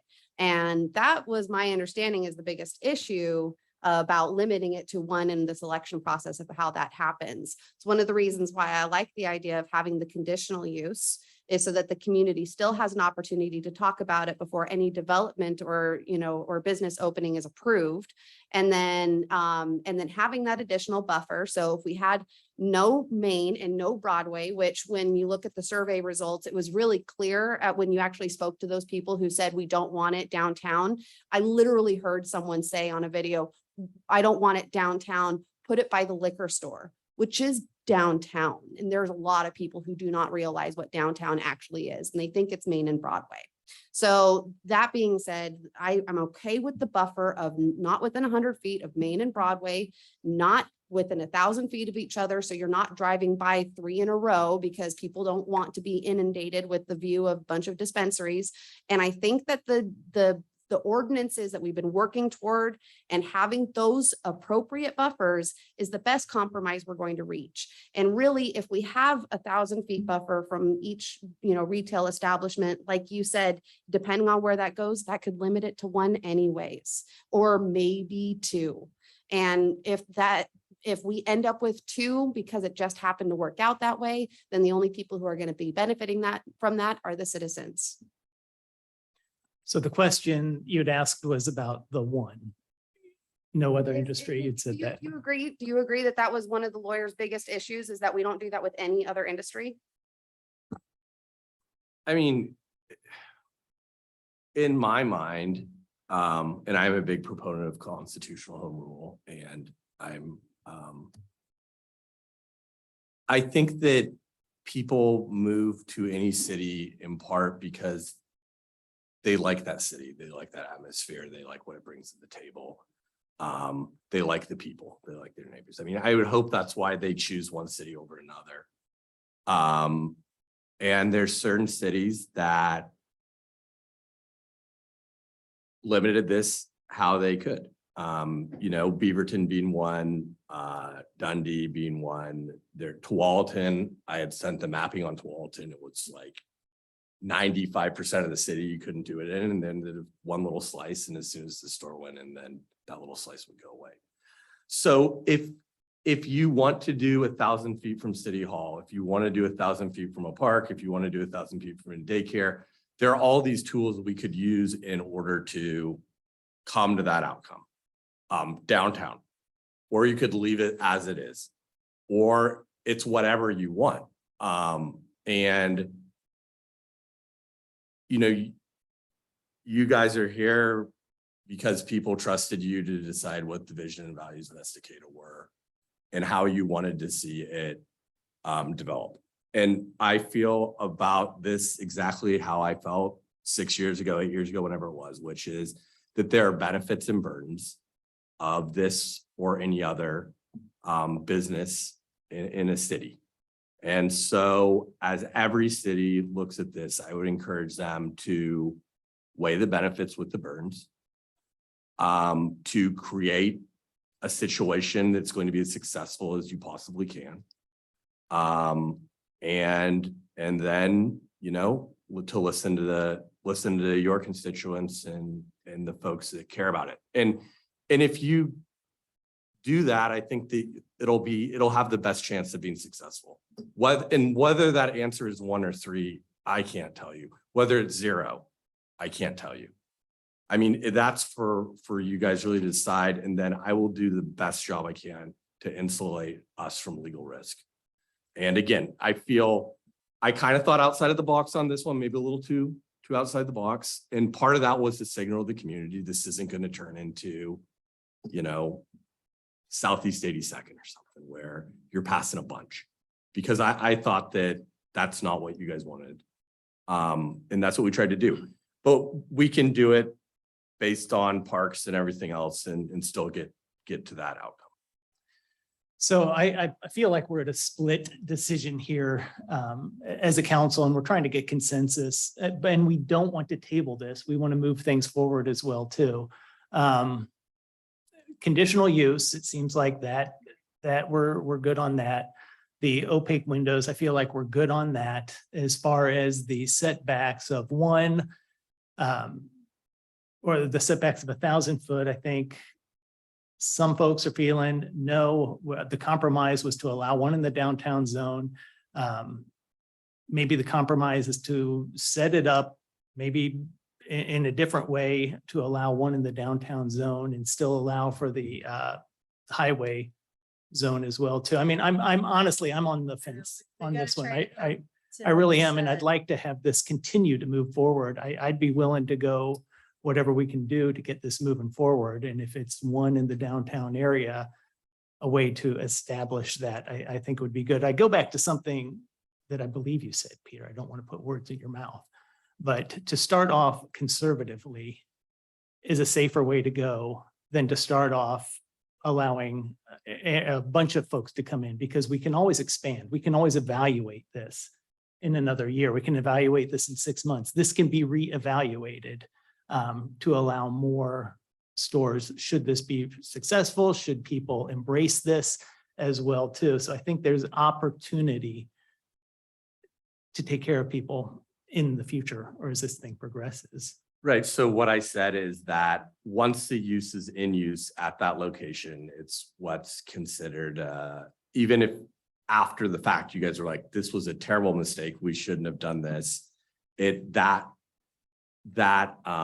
store is a pre-existing non-conforming use. So as long as they don't abandon the use for a year and a day, then they're still able to do that. So again, you know, I looked at the survey results and I looked at the maps, and yet other people in the community are like, we really want this. We wanted these. So how do you balance that? And how do you, I mean, the goal is do no harm, right? So we, to the extent that if people love it and want more selection, you can always, you know, you can't bind future council, so they can come in and change all these rules and have a bunch. Or if people are like, this is a cash business and there've been, some, hopefully not, but armed robbery or something like that. And boy, we want to limit that. A future council could come in and do that, understanding that once it's there until they abandon it. All right, so that's my thoughts there. Brief thoughts here. I just have a simple request. Because I feel like this process has already been stalled in so many different times and ways. The next time we talk about this, I would really appreciate seeing all of the possibilities drafted. So that 1,000-foot setback, even if we don't formally agree on it here, if we at least see the drafted proposal next time mixed in with the alternate draft proposals, maybe that would be a really helpful way of really formalizing, this is the final decision that we're making, and then move on with it so that eventually we can actually have a final draft that we can actually pass. That's my my ask today, my request. Thank you, Councilor Tenbush. So in interest of consensus, I would be fine with outright use on the highway commercial. That's the zone, right? Highway commercial.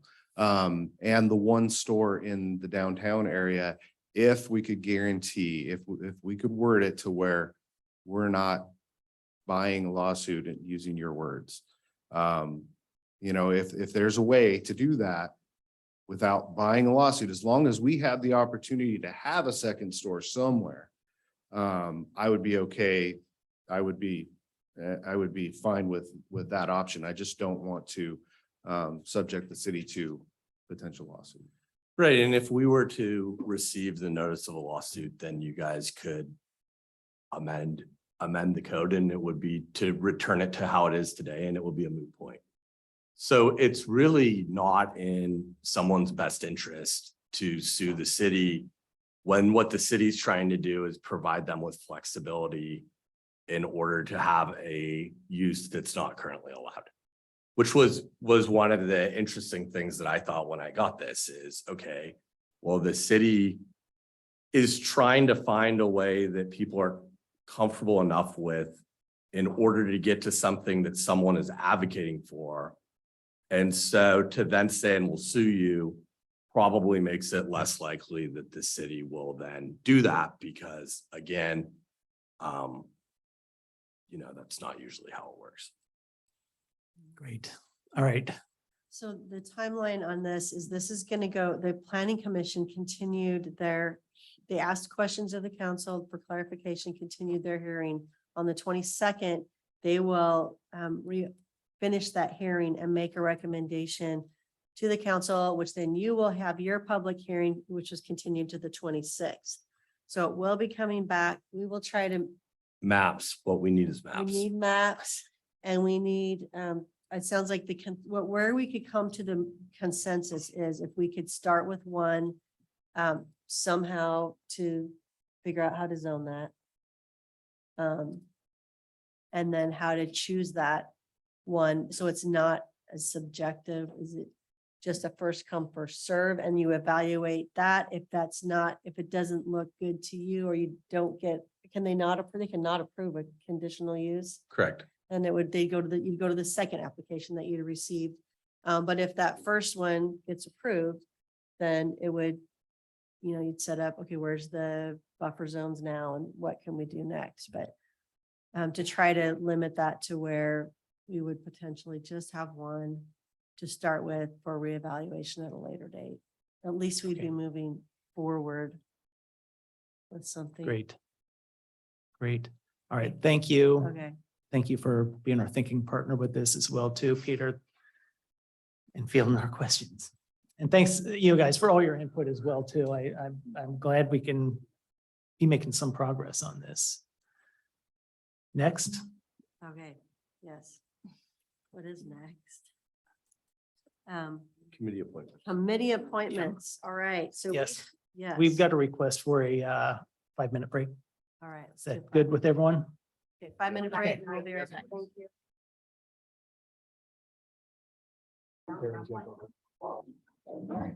All right, getting us going back Might be nice. here. All right, so we've got a couple committees that we are filling some positions here. And the first one, DEIC. My paper just went away. Tammy, is that correct? Yes. I'm scrolling down. There. Tammy Beatty? Is Tammy here tonight? Nope, okay. She knew this meeting was gonna be long. But she, DEI or the DEIC is, they have brought her name forward. though, Yeah, they as well, too, recommend, so- they recommended approving. Okay. All right, so from that standpoint, what do we do? Do we need to take a vote on this? Or is it a consent? You want me to move? Make a Yeah, I think motion? make a motion to appoint her a second and I will make a motion to appoint Tammy Beatty to the DEIC. Second. All right, all in favor? Aye. Aye. Opposed? All right, none. Tammy, welcome to the new appointment.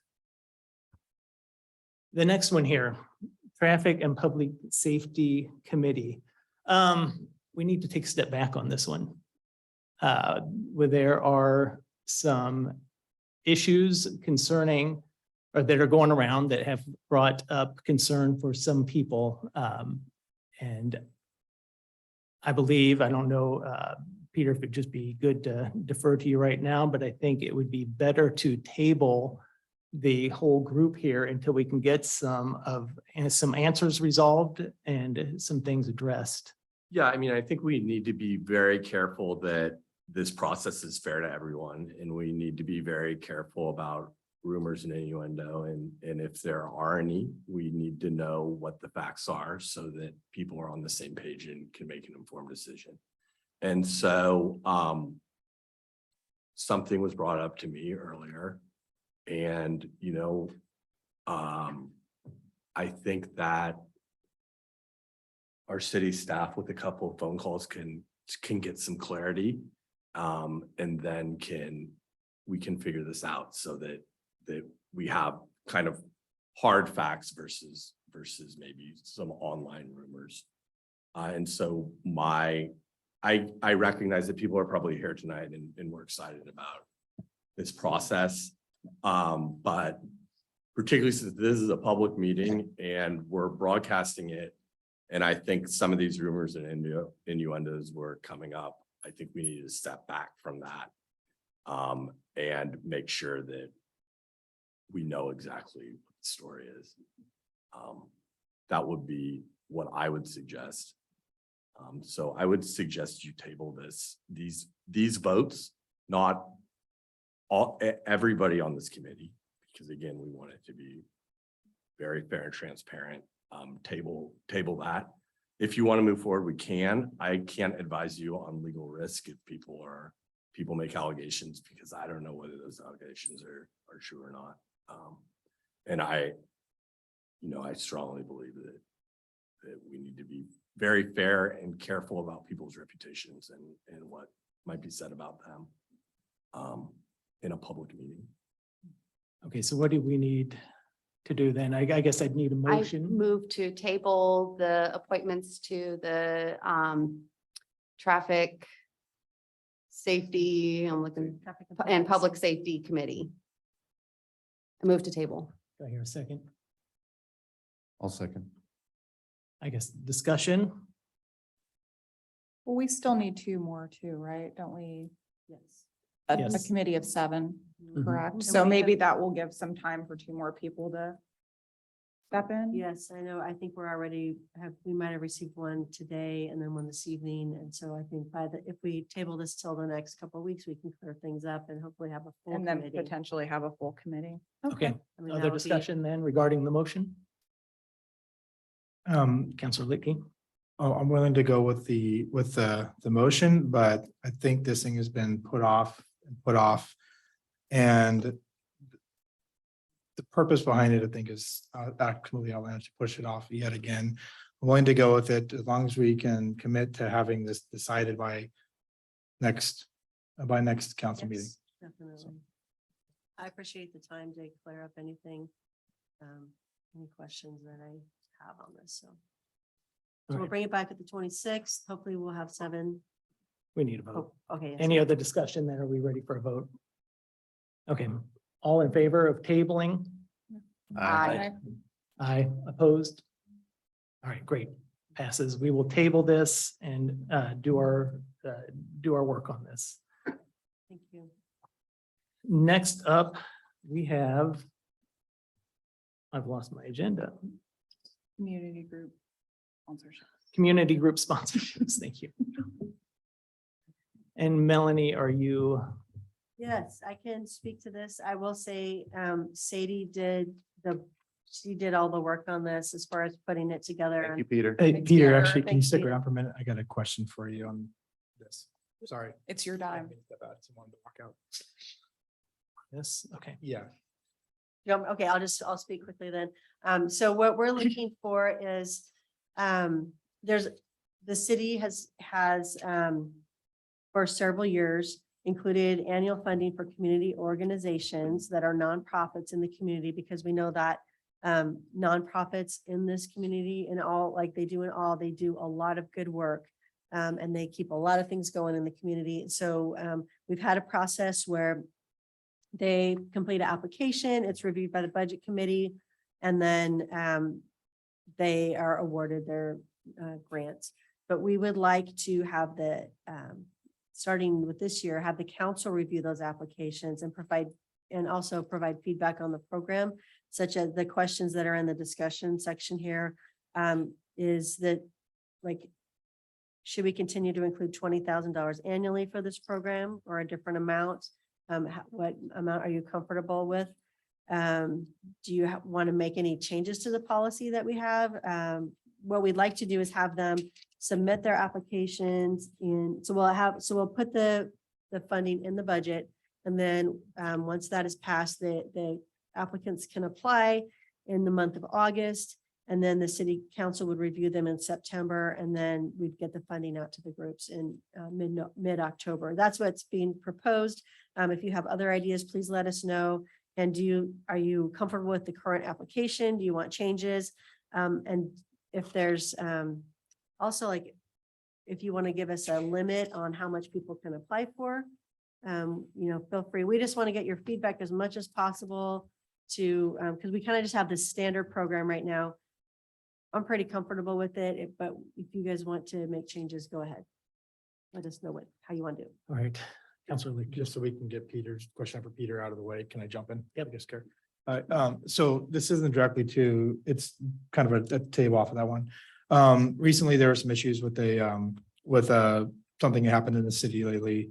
Recently had to do with the water main break and stuff. I'm not going to get too much into the details, but it made me start thinking that there's been some rare scenarios in the last few years that I've seen and heard about where homeowners and people in the city, they have some issues that have risen up, trees falling on houses, etc. They've done everything right. They've had homeowners insurance. They've had, they've worked with insurance to try to get it. They try to find other routes for funding, but sometimes they get left in a weird spot and then their house is damaged and causes problems and so on. There's been a couple, especially after like the last ice storm, that was an issue for some people. And the reason why I wanted to keep you here is because this is kind of an area that we probably have to navigate carefully if we wanted to move forward with considering it. But something in the city where we can have an emergency fund for the residents of the city, that if they've checked all the boxes, like, hey, we've done this, and this, they make sure that they've had insurance, etc. They've kind of run out of options.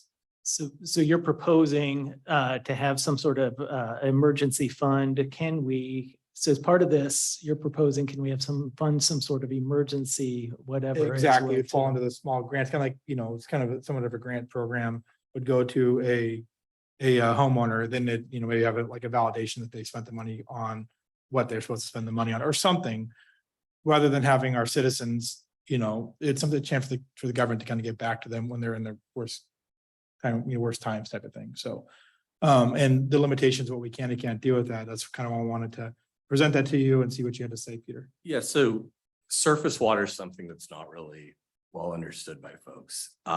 You guys have broad sovereign immunity. The general rule is you're responsible for the main, and then when things get to people's property at that point, if like the pipe breaks, they're responsible. And again, with the sovereign immunity, if something were to happen to our pipe and it were to break and water were to go into somebody's house, in order to prevail, the cases, one of the main cases out of Lake Oswego, and it's that Red Fox Hills development, when the water all went into a pipe, and then the pipe into Triangle Creek Park kind of functioned like a water cannon and was blasting these people's property. The city, the people complained to the city was aware of it. They did nothing, basically. They talked about doing something, they didn't, and then their people's deck collapsed. And it was something that if they had put another pipe in, it would have fixed. So that's the sort of scenario where the city has to worry about liability, is that you were aware of it, you were aware that it was imminent, you caused it basically, and then someone were injured, which is not a satisfying answer to a lot of people that are facing that sort of emergency, whether it's sewer or water breaking.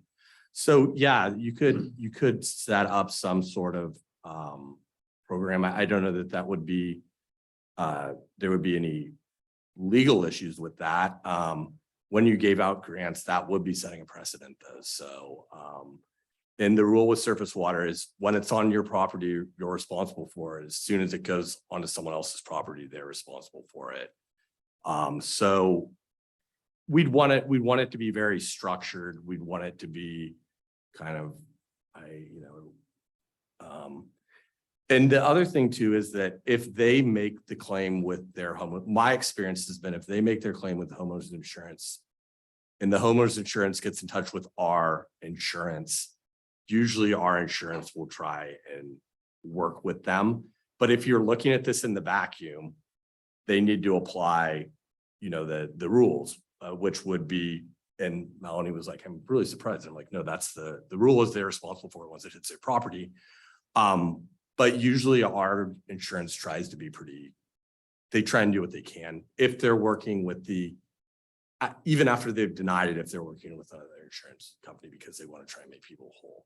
But as far as a program, yeah, we could probably figure out a way to do it. We just need to be real careful. So can I just jump in here? Because it sounds like this is something that could be more of a budgetary question for during budget season as opposed to the grant piece here. And maybe this is something we could hit when we go through priorities or when we start setting the budget as well too. Is there a place that we can park something like that? Yeah, and it was just something I wanted to bring up now, because I know that a program like that would take time to try to navigate, put together, figure out what we can and can't do. And so I kind of, being the fact we're talking about the grant program, I just figured it's a good place to insert the question. Okay. And start looking at that, because we got 6 months putting it together for the next budget cycle. So Sure. Okay, Peter, thank you. Yeah, you guys always have interesting questions. They're very thoughtful. All right, so the grant program then, you have outlined what you're looking for from us then. Wanna know, Thoughts like, from the council. Overarching amount that you'd like to be able, we'd like to know what you want to put in the budget. And that could be like something we figure out at goal setting. This year we put 20,000 in. And so, if you want to modify that, we can work on that at goal setting. But just what process you want to see? Do you want to do it at goal setting? Has there been a greater demand than resources there?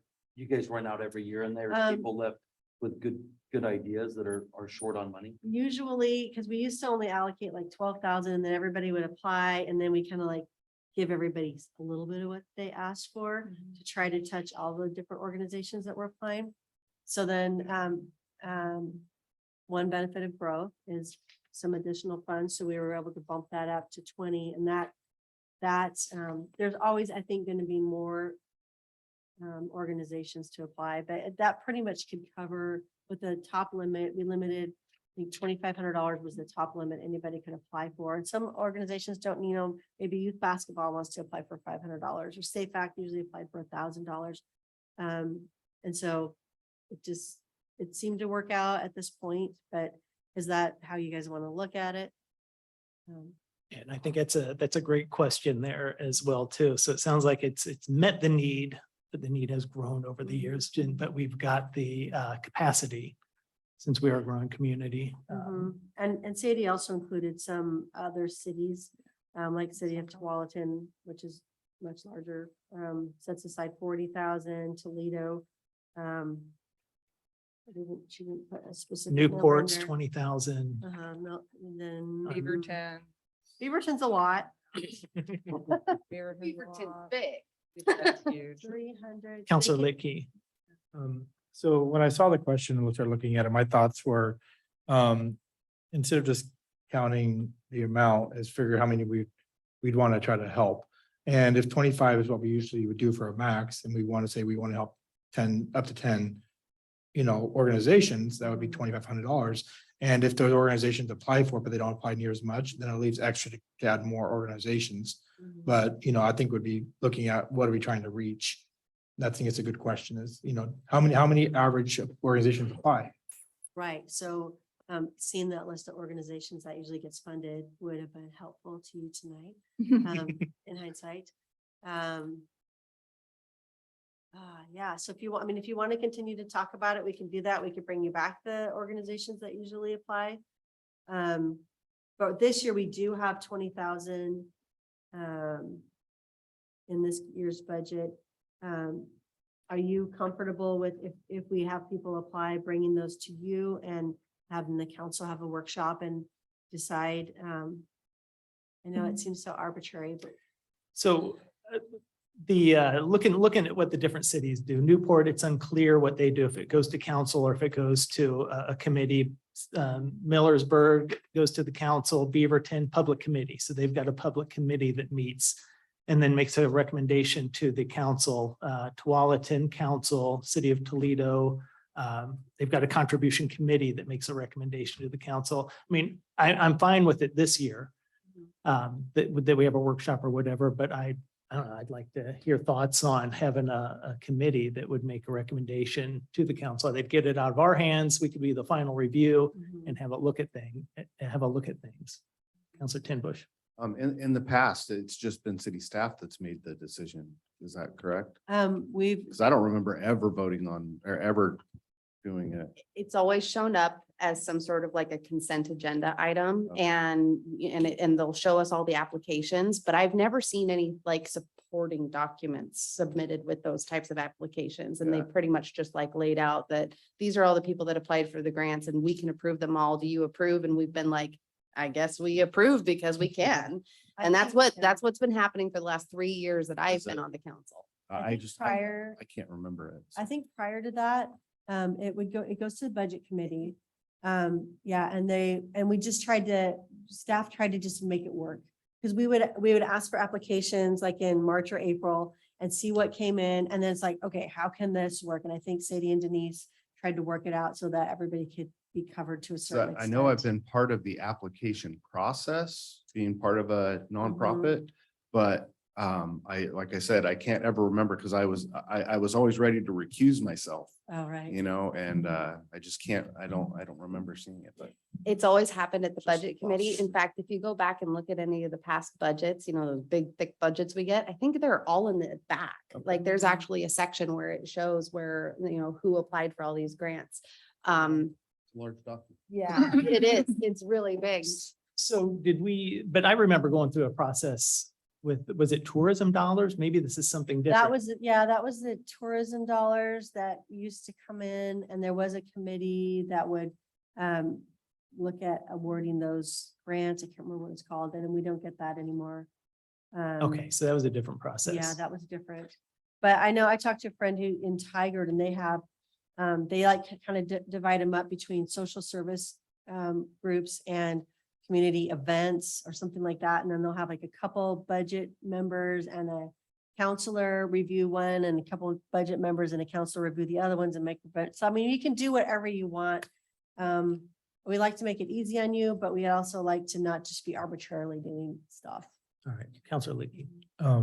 I'd say just a workshop, at least this year, because we can test it out, but it gives transparency. You bring up the applications or review them in a meeting, transparency to who they're going to, what they're going for, and then grant the funds. We worked on transparency for some of the other grants. Let's continue the process. Keep it transparent. Everybody puts it out there and, you know what it's going for and the public knows what it's going for. I'm seeing some general nods around here as well too. Does that sound like consensus then? Okay. Yep. Does that help then, Melanie? I think it does. And we have, I attached or Sadie attached the the application form, which is pretty basic. They just fill that out and I think they attach their budget to it. Yeah, and so it would give you some information on how, what kind of ways they're spending their funds and so I think it should be sufficient. My first blush, it's wonderful. Okay. I think it's been going well over the past few years, but especially the past 2 years, it's been weird here. Everything's been weird. So we just want to bring it to you and I think maybe bringing it up at goal setting again to see how, we can do a little quick review of it. Right. Okay. All right. So we'll get these, we'll post that the applications are open for, I can't remember when it was now, but we'll get those open. They're usually open for a month. And we'll try to get the word out, pass it on to the nonprofits. And then we'll be bringing it back to you before the end of the year. All right. Sounds great. Okay. Thank you. All right, that wraps up council business. Next, we've got citizen and community group comments. Do we have anyone who would like to chime in here? All right. Thank you all for being here, though. We're at mayor and council reports and comments. I'll start there with you again, Jerry. Thank you all for coming. Sorry to disappoint some of you on the appointment, but it is in the council's best interest to get all the information before we move forward. So I do apologize, but thank you for being here. Thank you for, those of you that share your comments. And thank you all for being here and thank you staff as always. My turn. Thank you to everyone that Jerry just thanked, or Counselor Tenbush just thanked, but I also would like to add thank you to every single fire agency that responded to the MacGyver fire on Friday and Saturday and are still there today. Especially our home Estacada Fire Department and Clackamas County Fire as well. I'm just really, really grateful with how everything ended. Gotta say, I'm down on Lake Shore, so that was really nerve wracking. And I think we all experienced a little level of PTSD that night. But I think that of all of the outcomes that could have come, this was absolutely the best outcome. And it was nothing short of because of the agencies that all responded and their level of teamwork. And I don't know if you guys watched any of the press conferences that the fire officials have had since Friday, but they really spoke to a level of teamwork and learning a lot of lessons from 2 years ago that they were able to implement into their response this time. And I just thought that that was a really, really great way of showing our community that we did learn some hard lessons 2 years ago. But when we put those lessons that we learned into practice, that we end up with favorable outcomes. And this time was just, couldn't have asked for a better response and better teamwork from our agencies. So I am sorry to the family that lost their primary residence. And I hope that they understand that there's a whole city of people behind them and we'll help them in any way that they can. But for the rest of us, I'm just so glad that we came together as a community and we're going to move forward. Beautiful future. Thank you. Councilor Licky. Long night tonight. Fire response is great. Shows the importance of having a local fire department. And people's decision on that was a good choice. Brings into question come on some other local options we might be able to consider in the future. I heard lots of good things from people after the fire. I mean, a lot of good things online. The one thing that I heard was actually only criticism towards the county and their communication. Everything about Estacada and the staff and everything was great. So and that was really good to hear and to see the response down there. And the way that they attacked the fire, I was up on the fire line looking at that and I was able to see how they did that. It was insane to see fire trucks just lined out as far as I could see on Springwater.